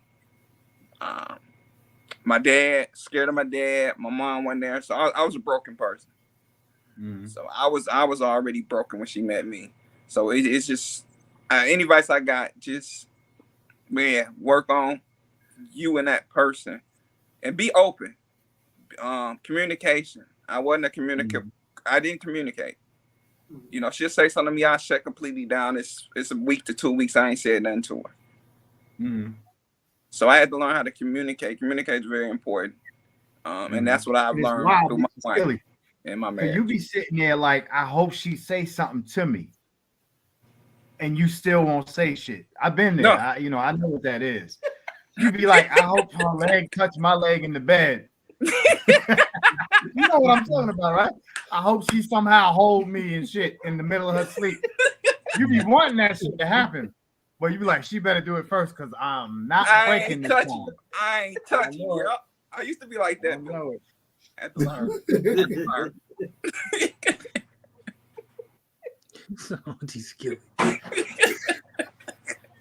So Chris Stevenson said something about about me demanding respect. That's the thing I do, and the thing is, I respect everybody else. I don't come off like disrespectful. I do. I respect everybody. That's why I expect to be respected. Respect it back. I demand it because I'm going to give it to you. If I'm disrespectful to you, it's because you earned it. I just have to tell you straight up. And if you're disrespectful to me, it's because I probably earned it. There's a certain way that you have to learn to live and learn to move. That's why I'm like, I understand respect is earned. It is, but respect is a two-way street too. So you can't just expect me to always, because you are you this person and you think, oh, well, I just got to treat you a certain way. Nah, I don't. You gonna give me what it is that you require, or you ain't getting it. And I think that that's a fair trade. Oh yeah, most definitely. You want to have it, you better be willing to give it. If you're not, then you're not gonna. And I don't think that there's anything wrong with that. I don't. That's for me. That's cut and dry. Right, wrong, or indifferent. That's how it is with me. Yeah. I respect me, and if you don't, fuck that. You ain't getting no respect. Yeah, don't. We the same way. Even on this platform, you know, I talked to my husband this morning and told him I wanted to have this conversation, but I know it can be a sensitive conversation, and I don't want to come off disrespectful or because I'm not telling anybody how they should live in their house or in their life. I'm just saying what worked for us and what we do. And I don't want other women that live a traditional type or people that serve their husband, cook for their husband and take care. I don't want those women to feel like I can't say nothing because I'm going to be labeled as somebody just because I do these things. You know, who am I to judge you just because you go and punch a clock for 16 hours, 5 days a week or whatever, just because I'm at home. You know, we are still women. I'm going to respect you and what y'all do because that work in your house. But what we do work in our house. Long as my husband isn't abusive and I'm not being abusive, it worked for us. You know, so I wanted to have a conversation, but I wanted to be respectful, you know, to the people listening too, because somebody needed to hear that and let them know that, you know, you are not alone, whether you're a housewife, a single woman, or just dating or whatever you are. Nobody is alone in this world, but we definitely got to learn to respect each other and what we do in life. You know, what work in your house may not work in my house, and that's just what it is, and I'm gonna respect it. You ladies that work at home that take care of the house, y'all got a job. Actually, it's more important than someone going out and working for some corporation somewhere, because the things that are important are what happen when you get off that clock. When you're on that clock, it's annoying. People will know the hell out of you all day. Billy, no, he listen to me all day long, cussing at everybody and saying shit all the time. It's what happens when it's over that shapes who you are and what's important. Because when I'm done for the day, I'm done for the day. I don't think about that place again until I have to be there. So for you ladies that stay at home, even for you gentlemen, I know a gentleman who stays at home. His wife is a doctor, and he stays at home and takes care of the children. That's a job, and it's the most important job. It's more important than going out there making money for somebody who ain't gonna never make you rich. That's you guys taking care of the children, taking care of the house, making sure your husband has this, just doing whatever. That's important, and a lot of times that's overlooked, and a lot of times it's not said.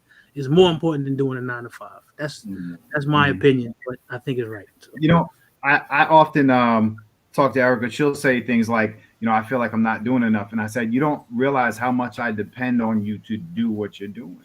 Absolutely. All the time. This is the shit that she does at home. I don't have the drive to do. I don't have the time to do. I don't have, you know, I really can't get to it. I don't want to get to it. And I rely on her to do the shit that I won't fucking do. You know? You don't want to do it. Yeah. And it ain't easy. There's the stuff that she has to deal with, you know. And for a second, she'd say, you know, if she could go out and you know make what I make enough to hold down the household and all that, I couldn't stay home. No, see, I'm the same way. The 3 weeks that I was off from my hernia surgery drove me absolutely crazy. I cannot do it. Oh my God, sit at home? No, I gotta go. If she want to work, you're more than welcome to work, but I am going to work. I can't sit at the house all day. It's not happening for me. Gina versus Gina, that comment, you know, the thing is, when you're good, you don't feel no need to make a whole bunch of noise. But the people who are not good make all the noise. All the noise. So it's making the situation, the marriage, you know, people being together look bad. So people on the outside looking in, all they hear is the noise. They don't hear us. They don't hear the families that's actually, you know, making it work and actually doing this thing right. Yeah. And another thing with my wife, she works in the morning, and as you can see, I'm at work from evening to midnight, almost 1:30 in the morning, so 4 to 1:30 in the morning. And I credit that to her because she put that foundation in my children before they went to elementary. She was teaching them everything she would do before they got to real school. And that's something I can do. I can't sit at home with my kid. And I'm not saying I'm a bad father, because I'm there for them without a shadow of a doubt. But just to sit there while they develop, that's because my daughter's making a 4.0 now. She's a 4.0 student. That's all to my wife. Putting them years into her before she got in there. And my son is a 3.0 student as well. So that's credit to her. That's not me. I know that definitely wasn't me, because I'm not sitting down while they babies and while they growing. I don't even. That was both of you. That's what I don't. That's your marriage. I understand, but I don't agree with that. What you were doing when you weren't there contributed to what she was doing while she was, and you need to see it that way, because it's a certain thing inside of you that makes you fulfilled. I think as men, something that happens with us too is that we always get into this thing of it's our job to protect, provide, and do for someone else. But we never take the time sometimes to stop and look at what we need to do for us. There's a reason why we die earlier than women do. Just go somewhere and think about that. It's because there's a lot of times where you basically told that the only thing that's important is who you have to take care of, and we'll forget about us. And then you work yourself to death, you work yourself to the ground, you grind yourself forever, and you grind yourself right down. And you never actually have a fulfilled life. That's why, man, there's a time you gotta be able to do that too. That's important, and I'm learning that as I get older too. That's important. There's a certain fulfillment in you. That's why when I look at certain things that happen, and I watch there's certain things that my wife only do with my son, but I know somewhere in there I contribute to her to be able to do those things. And you have to be able to pull those things into yourself, because those things build you up as a man. They do. Those are things that we need. There's different needs. What is it? Men are from Mars and women are from Venus, whatever it is. This shit is true. There's certain things that we need to be able to pull. And that's why don't ever discount yourself by saying, oh, my wife did that. No, nigga, you was out making it happen, so she would be able to do that. So that's part of you too. Pull that in. You get a feather in your cap for that too, man. Don't discount yourself. 1 + 1 is 2. You know? I felt bad when my husband would be at work for 14, 16 hours, especially if he was on a SWAT call. It would drive me crazy because I couldn't talk to him just to know that he was okay. So finally we had the conversation that, look, let's just do our own thing. And it wasn't, you need to buy a truck and you need to, so you can work for yourself. This was us. Let's sit down, do the homework, figure out what we need to do, what all come with pulling our own loads and doing our own thing, because we can work for ourselves, as a team, and we can be a whole lot better. And then I won't have to be at home stressing or worried. And then he's stressed too, because he want to come home, but he working 14, 16 hours. He can't call. He can't just leave. He got to do his job. So for us to be able to pull together and build our own brand the way we have, it's nothing but a blessing. But I can't just say that I did this, that, and the third. We put our heads together and we got it done. And it took a lot of research and a lot of work. And I was still working at the time, and I was not going to sit back and say, well, I work. You figure it out because I got to go to work. No, we figured this out together. I would get off work some days and we would ride to Florida and look for trucks and do what we had to do. But it take a team, A lot of people say, well, that's his thing, or he'll say that's her thing. No, this is our thing. Of course, happiness started with me first, but it's my job to make sure we happy. He got to make sure he happy, but then it's his job to make sure we happy too. You definitely got to be happy first before you can do anything. So it's a lot of teamwork and communication and respect when it comes to relationships. No matter how you live your relationship, it can be modern, it can be traditional. You still got to have that communication and respect. And both of y'all got to be willing to want to make it work. Got to make it work. If one person want to make it work and the other one pulling away, it's just not going to do it. So if you sit back and look at what you accomplished, what y'all got going on in your relationship, you'll see that couldn't happen if I didn't do my part. It just wouldn't, you know. So somebody might say, I'm doing everything. I'm doing more than my share. No, I mean, y'all doing y'all equal parts. It's just, it may look different. It may feel different, right. but that's the thing. Y'all to actually get there. Because if she wasn't holding her side, I couldn't do the shit I'm doing. I'd have to do twice as much.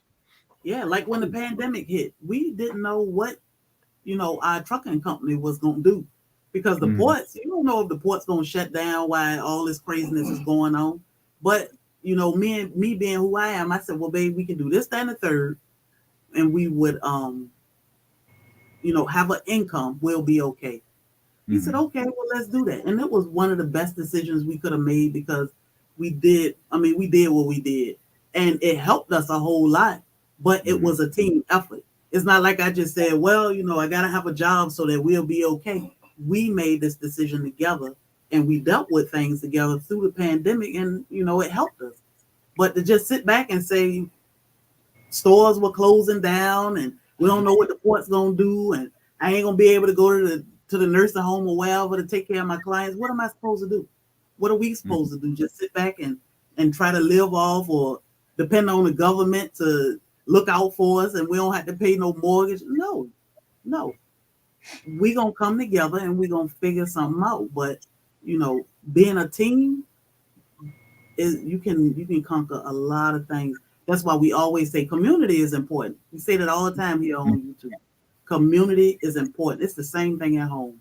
My community is me and him. You know, our homes, we are our community, but we build our outside community because what if we need to barter, or we need something from other people learning? We need a 2A community because we need to learn. I mean, my husband, he do his thing, but we still got a lot to learn. We never stop learning. So we definitely got to lean on each other and trust each other. We do this homesteading thing, and people come in with knowledge that we never thought of. You know, they pass that along to us. In turn, we pass on what we know to them. And that's the way our community works. And all together, we know everything. We can do everything. We can do anything, because there's somebody in our community that's real good at that, you know, that I don't know nothing about. So that's the good thing. So while we got this segment, if you don't mind, what's up with the expo? Y'all got that kind of rolled out enough to talk about it? Yeah. We so Soil Family Expo, we've been on YouTube 15 months now, but this is our second year for the Soil Family Expo. And basically all it is a weekend of networking with, you know, fellow content creators. We wanted to bring our virtual community to life. So we created this Soil Family Expo, and it's held every year now in Savannah. We start off Friday. Well, we'll start off Thursday with a deep sea fishing. That's still in the works. Still in the works. But we'll put out more information as we get that locked in better. But Thursday will be deep sea fishing.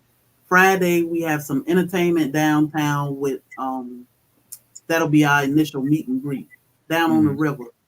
You know, and that's to kind of break the ice so that people don't feel so nervous on Saturday when we actually have our day of service. And that's when we teach and encourage people all things homestead, whatever it takes.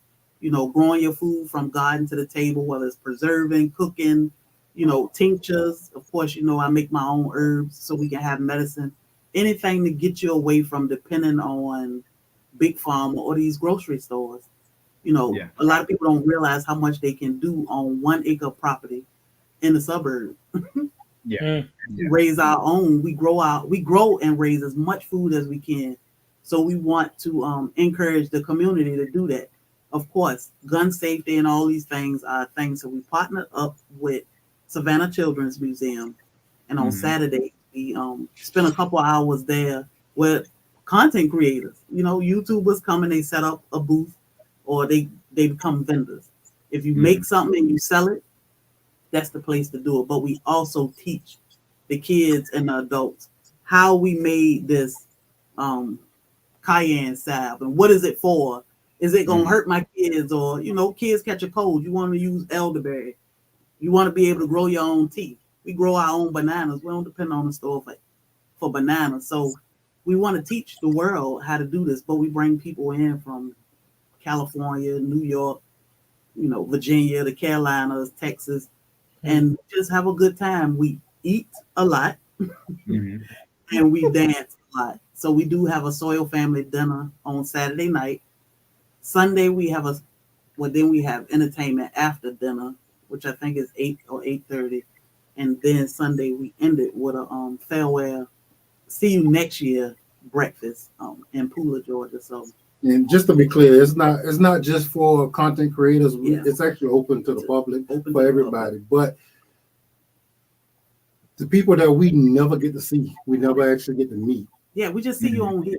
Yeah, you actually get to meet these people in person, and a lot of times you build like relationships that you will never actually ever leave. You'll meet some great people. We got down there, and all the people that we had met online, and we saw these people in person. They were real people. Yeah, we was amazed because nobody took us by surprise. Everybody was exactly who we thought they was. I mean, they helped each other out. It was amazing to see people that we had been talking to for a year come together and finally meet each other. I mean, and then not to speak that the city of Savannah rolled out the red carpet. They gave us a proclamation for Soil Family Day. So it's amazing, and we decided to bring it back because now, of course, we've grown a lot in the last year, but now we can meet more people and connect better with more people. It's an awesome time. It's not all about teaching and showing you how to break down chickens and this, that, and other. It's just getting together and a good time. Yes. Did it feel like family? Like family? Yeah. Because that's the thing because we coming up on our third meetup, second awards, and from the first one that we went to, the little small one that we had in Houston, where it was just 50, 60 people. Right. It was like meeting people that you had known forever. Yeah, it's the most uncanny thing. It was like it's crazy. I knew these I knew these people. I mean, like really, that's what it seemed like. It was like meeting family. When we did it the second time, it was the same way. Yeah. It was just bigger because it keeps getting bigger. But it's like meeting family. It's something else. It's kind of unexplainable. Yeah. But it's meeting family. Yeah, we open this up to the entire world, honestly. Even people that's just visiting Savannah that had no clue this event was going on. If you see us and the band is playing and we dancing, hey, we're going to pull you in there with us because it's about everybody. It's just all family, and it's great. The craziest thing is everybody was nervous the first time. Yeah. Everybody I wonder how this is going to be. And then all of a sudden you start talking and everybody's jail. It's like we knew each other forever, Yeah. So how it is. Come to these things the first time, they just man, I don't know. That's the amazing part of this platform is that the community, the chat, it's like the glue, and it's a huge part of it becomes a part of people's life. And these people. Sometimes you don't even know who they are until you see them face to face. They never came on the panel, right? You never see no Instagram of them or nothing like that. Sometimes they walk up to you and they got to introduce themselves, and you be like, "Oh, what's up, bro?" But then from there, it just be all love. Like y'all done grew up together. Yeah. It was crazy because even Led Farmer came. And he was driving around downtown Savannah in this big ass RV. And I'm like, why is he live in this RV riding around downtown? And people were following him, meeting him where he was. I'm like, what is he doing? People are watching you. But he drove around for like an hour downtown trying to find parking to get to us. But when he got to us, it was like the family reunion had just turned up another notch. Everybody was ready to drink. We went to the club and danced, everybody taking videos and pictures. So of course, dinner now we have it. We have a banquet room, so it'll just be us. Yeah. So we won't be videoing people that's outside of our network, Community. but it's great.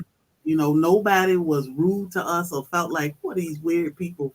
And some of the family members that came with other people, they felt like, okay, I'm gonna go with you to meet these weird gardeners or homesteaders.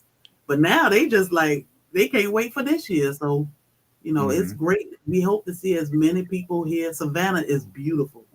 Savannah does not come to play when it comes to entertainment. And just Now, like I mean, what's the date? The dates are March 30th through the April 2nd. Okay. So we do have a website, soilfamily.org. Soilfamily.org. Oh, yeah, she did tell me that. Yeah, man. so guys, I mean, anybody in there that ain't never been to a meetup, even if it ain't, you know, I think you should go. I mean, it is amazing. To actually find people who are like-minded and to hang out with them. Yeah, I mean, it's great. You will enjoy it. You'd be surprised. Yeah, we go to other meetups also, and they're all great. They're just good They times. even invite, like, you know, people invite us out to be speakers at events now, which, but you know, it's a way of networking. We live in the suburb. We got neighbors, and we have raised. I mean, what we got? 70 chickens in the backyard right now. Rabbits, quail. We've had pigs in our backyard. So to be able to teach people and tell people that it's doable. Don't raise pigs in your backyard. Just don't do in the that. suburbs. But you know, we were able for some inner city kids to raise their own pigs and put 150 pounds of meat in the freezer. You know, and be able to talk about it is an amazing experience. So, and a lot of people, I mean, they may look at what we're doing and thinking that we've done this all our life. We haven't. You know, this is not how we grew up. You know, quite different. You know, I ended up being a cop at some point, but believe me, that's not what I was. And I was a nurse until I started doing this. So, and I was not a gardener. My husband was the gardener. And I was the nurse. You know, we brought a friend home. She was 107. And she lived with us until she passed away. But once she passed away, I was like, now what am I going to do? You know, I can't just be in here cooking and cleaning. What else am I going to do? I decided, let me join my husband and learn how to garden and grow these tropicals. And it's been nothing but a beautiful thing ever since. We travel. When we go on vacation, we'll just jump in the car and ride to West Palm just to get mangoes because we can do that. We work for us. Boy, I be looking at some of the stuff that y'all grow. My goodness. Yeah. You don't want to see it right now, but Which y'all used to grow. Yeah, it's gonna bounce back. I say it's gonna bounce back, but some people not as optimistic as me. But I think the only thing that's surviving in our garden is the pineapple plant. Oh, and that ain't even in the garden. Our bananas, everything, they'll bounce back, but you let them take this break through the winter, and in the spring they're gonna bounce back. I keep telling my husband that it's gonna be all right. Right. Ugly, but you know, ain't growing nothing in Michigan this time. Man, I'm growing oranges in the garage. On the garage, see, you ain't. Uh-huh. I'm in Ohio. I'm growing oranges in the garage. That's what They're doing pretty good. So it's doable, you know. And we hate when people. We've been saying since day one, and when we hit YouTube, we hit it hard, and we didn't know what we had no clue you could get paid on this platform. We were just like, let's share some videos and talk about what we're doing. That way, the grandkids and nieces and nephews. But yeah, we didn't even know chats was a like thing. People coming to chat, and I'm like, what? These people know each other? I mean, what's going on here? But you know, we hit it hard, and we would tell. I should look at our first live. Right? Don't do it. We'll sit there staring at the camera like, don't do it. Know what to say. I was dead in here, like he was like, "Oh, it's my wife's birthday." But we tell people, don't let nobody tell you can't grow something. If you want to try to grow it, try to grow it. You know, you grow it in a pot. Yep. You know, we grow tropicals in a pot. We just stop them from growing, you know, to their potential because they're in a pot. but try to grow it. I don't care how cold it is or how hot it get. You can do things to help that. He said he bring his his citrus in the garage. I grew lemons in this room I'm sitting in. It's doable. I grew them right here. Big ass lemons. Yep. We got pineapples out in the greenhouse now. We grew pineapple from store top. Every year we get multiple pineapples, and they are the best pineapples you'll ever eat. Yeah, I just bought me some red sugar cane when I was at the store a week or so ago. I'm gonna take a piece of it and put it in the water and do like a see if I can keep it going. Oh yeah, one node will give you multiple stalks. So that's all it takes. Put it in some dirt, and let that thing do what it do. You start yours off in water too. I do start some of them off in water. That's what I saw. That's what I saw Left Farmer do. He started it in the water. He took the piece, put it right in the water, and then the thing starts sprouting. I'm like, yeah, I want to do that. Yeah, you can put it in dirt too, because sometimes I just stick it down in the dirt and it grow good. But it definitely need heat and sun. So keep it.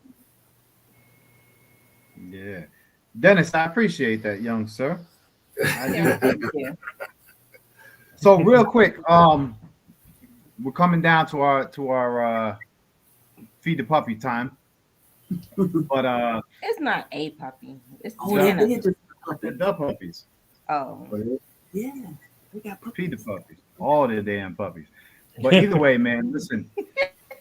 If anybody's unaware, tickets are back on sale for a regular meetup. Voting is open. The voting site is open. Wherever you see My Fly Family, vote for them. you go ahead and vote for me. If you see Zach next to My Fly Family, still vote for My Fly Family. So where do we go to vote? Where's I put the links out there in the chat. The meetup is in Thomasville, if you're familiar. I heard it. That's in Georgia? Mm-hmm. Yeah, it's in Georgia. Yeah. Okay. And so what we're doing is we're having a 2-day event, and the first day we're doing a light gun range and a meet and greet, and the second day is the full-blown gun range. We'll have about 250 to 300 shooters out there, a lot of celebrities, a lot of big vendors, YouTubers. Lead Farmer will be there, confirmed today, if I'm correct. What? Yeah, sure. Stop playing. He said he's gonna be there. Yeah, in the evening time, we do an award ceremony. It's a gala event. It's like bow ties and suits. Yeah, and you come dressed up in your best. Yeah. And this year's gonna be a sneaker ball. Sneaker ball. So still gonna be dressed up with rocket flyers kicks. Right. Man. Are y'all doing sneakers this year? Oh yeah. Yep. Zach, can you do that? Can you pin it again? They said it wasn't there. I didn't see it. Big Lock, I appreciate that, bro. But so we'll do that, and we're just gonna have like a whole lot of stuff to do between pretty much Thursday to Sunday morning. Same thing. Get through the weekend, have fun, enjoy a lot, shoot a lot, talk a lot, eat a lot, and there's a lot of things that come with the ticket. We're also having a concert. Twister is gonna perform on Saturday night, and yeah, we doing big, baby. We doing big. Stop playing with me. Yeah, man. So yeah, man, it's gonna be a good time. And so if anybody does, they should be working. I just dropped them again. They should Yeah, be working. I see it now. I see it now. I didn't see it before. not Twisted Sister. Nah, not Twisted Sister. Twister. Not Twisted Sister. It's gonna be a wonderful time. Like I said, I'm excited for all of the shooting and the concert, but I'm excited to see everybody again. See everybody that I've seen the last couple years, seeing everybody that I haven't seen. That's the biggest thing for me is to get to see the people, because you talk with them all the time. Because I'm a person, I understand that relationships aren't built because of proximity. Relationships are built because people share ideas and emotion and time and things like that. So when I meet up with these people, it's like these people that I've been talking to for 3-4 times, sometimes 5 days a week, all the time you seeing them, and I mean it's wonderful, man. It's a good I time. went to one this year. Oh man, had a ball. My wife even liked it. She ain't even in the gun. Yeah. He was like, Oh yeah, your wife. ain't going Your back. wife had a Yeah. lot of Good fun. time. Yeah, Man, she cussed me out. We ain't going back this year. I said, no, we're going on a vacation. No, don't cuss me out again. We'll be next year. We're going next year. I'll make sure we go. But for a person that don't like guns, she loved it. She loved everybody. Y'all like family. Y'all done met before, and I'm like, no, we chill. We chat all the time. She was like, I can't believe it.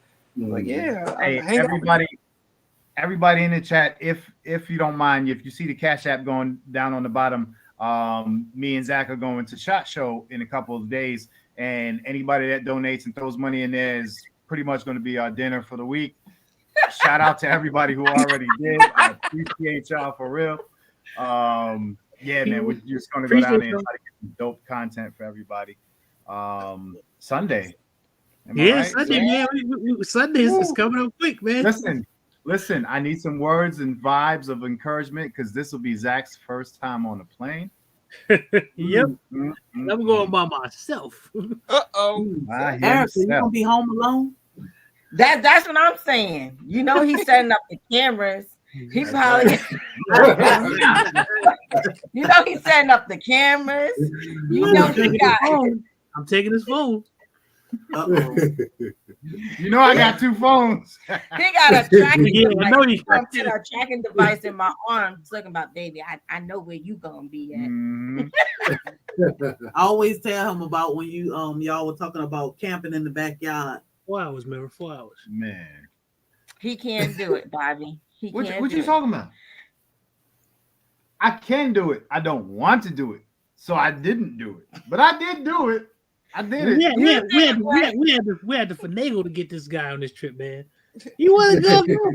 We had to go behind his back to get him to go. Yeah, guys. I called Zach up and I was like, hey, I won't tell him you're helping me, but we're going to book this flight because I need my rat. I gave all the information. Okay. Done sent me gone. They called me like, hey, sweetie pie, I looked in the account. I ain't even say it like that. I was like, listen, motherfucker, listen. God damn it. What's wrong with the money in the account? Where did it go? Hey, out of curiosity, what's your favorite carry?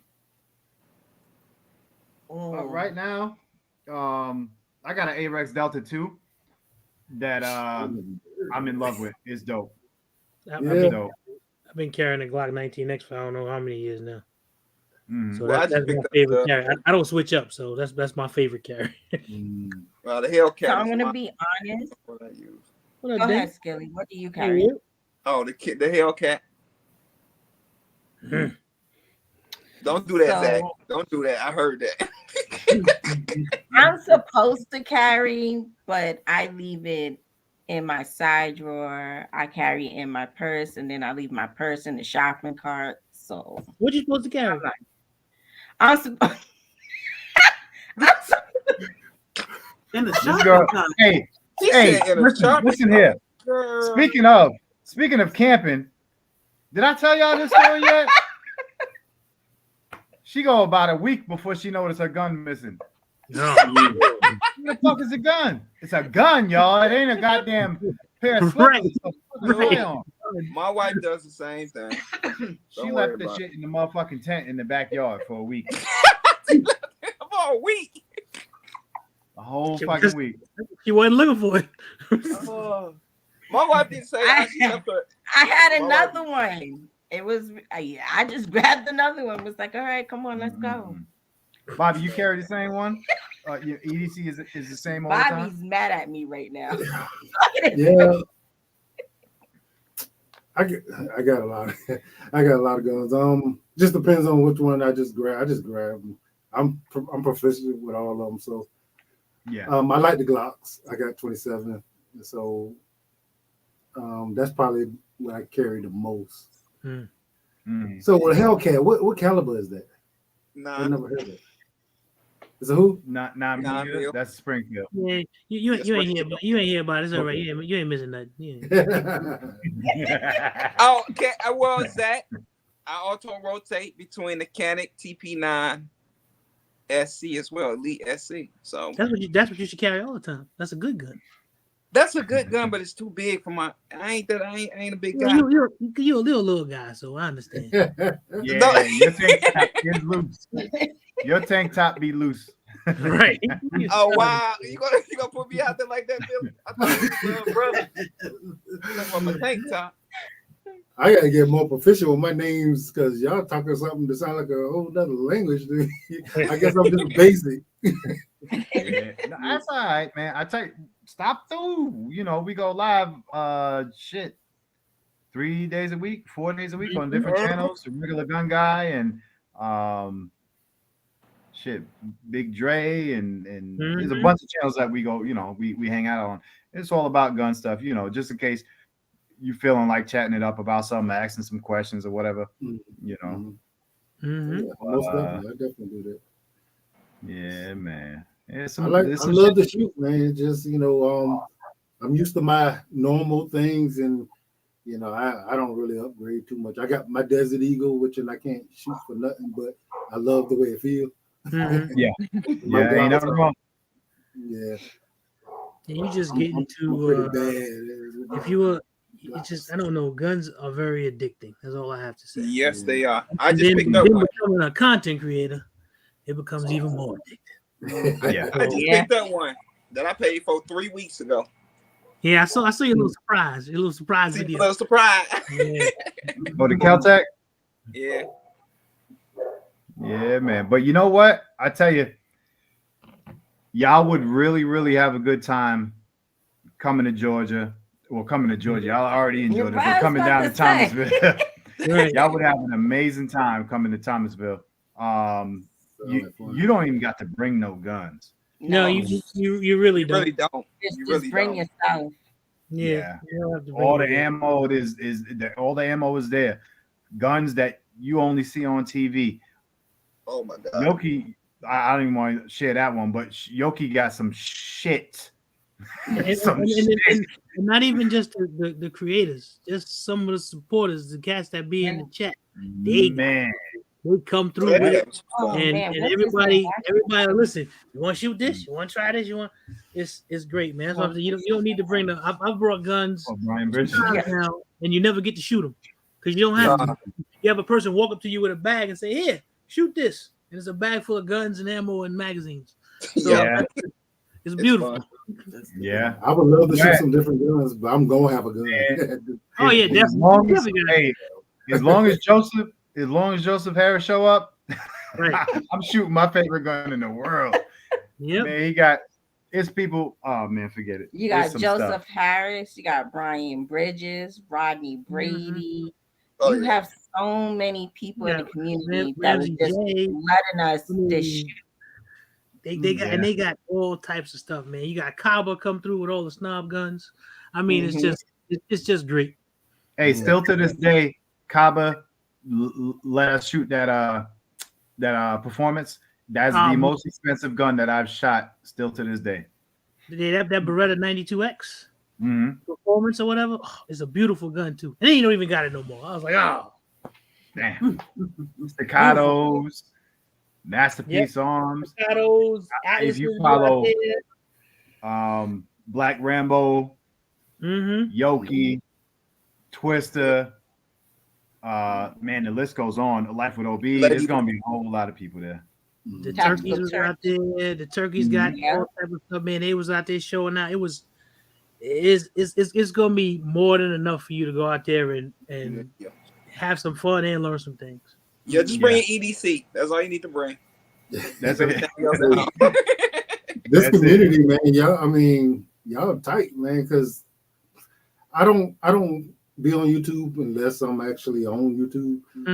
My wife, she does it all the time, but man, when I caught Will for y'all, I'm like, man, them guys like they tight. So hey, I'm gonna check y'all out some more, man. I just looked at so we'll look into it and see Yeah, if y'all could come through, you will enjoy yourself. I You guarantee. will. Yeah. From the first time, which was really small, we had a hell of a time, and the second time we had an even more hell of a time. And this time, I'm just expecting more. I just damn the expectation just keeps building. Yeah, Right. that's Yeah. what they do. It get better every year. Yeah. This year we got, well, the funny thing about this year is the hotel, we got the hotel to ourselves. We bought out the whole hotel. It's our hotel. That's us. Ain't nobody gonna be in there them days. We had to buy a whole new hotel down the street. More and more people. Yeah. So the hotel already sold out? Yeah. Yeah. The first hotel. The hosting hotel is sold out. Yeah. Yeah. Okay. The other Y'all got hotel another hotel on the website? It's not on the website, but y'all can holler at me about it. Yeah, Sherry, I'll send you the information. Yeah, and literally walking distance. It's like an eighth of a mile. Mm-hmm. Oh, So it's like a 2-minute walk. Okay. You know? But it's fun. It's definitely fun. Yeah. You stay up all night talking. Oh yeah, we were up. We had to get up in the morning to go to the range. We up talking. We were still up. 4 o'clock in the morning. It was 4 o'clock. We all like, we're gonna be at the range at 7. It was 4 o'clock. We went to sleep. We had to be at the range at 7, and we was just gonna sleep at 4. Wait, we all got up though. Everybody was out there. Everybody did get up. Yeah, that's true. Yeah. All right, man. I know everybody got to get some rest. I appreciate y'all for stopping through. Sherry, Bobby, Zach, Skilly, everybody in the chat. A lot of information for a lot of us to absorb. I'm sure a lot of us, enjoyed a great adult conversation. And shout out to everybody who stayed with us the entire time and dropped some dope stuff in the comments. And I know we missed a lot of people to say what's up to. So what's up to every damn body. Right. I'm glad y'all stopped by and spent y'all evening with us. Till next time. Wait, make sure you guys please subscribe to Black Tropicals Homestead. Yes. They are amazing. I learned a lot from them. Check out Tactical Skilly on Saturdays, Fat Guy with Guns. Sundays. You was rolling through that motherfucking nice. She fly. And check out Fat Guy with Guns. He's always dropping new videos. Mm-hmm. I appreciate everybody. You want to finish it off because you was in the mode. Yeah. Wish us luck in Las Vegas. You'll be fine without me, babe. You'll do fine.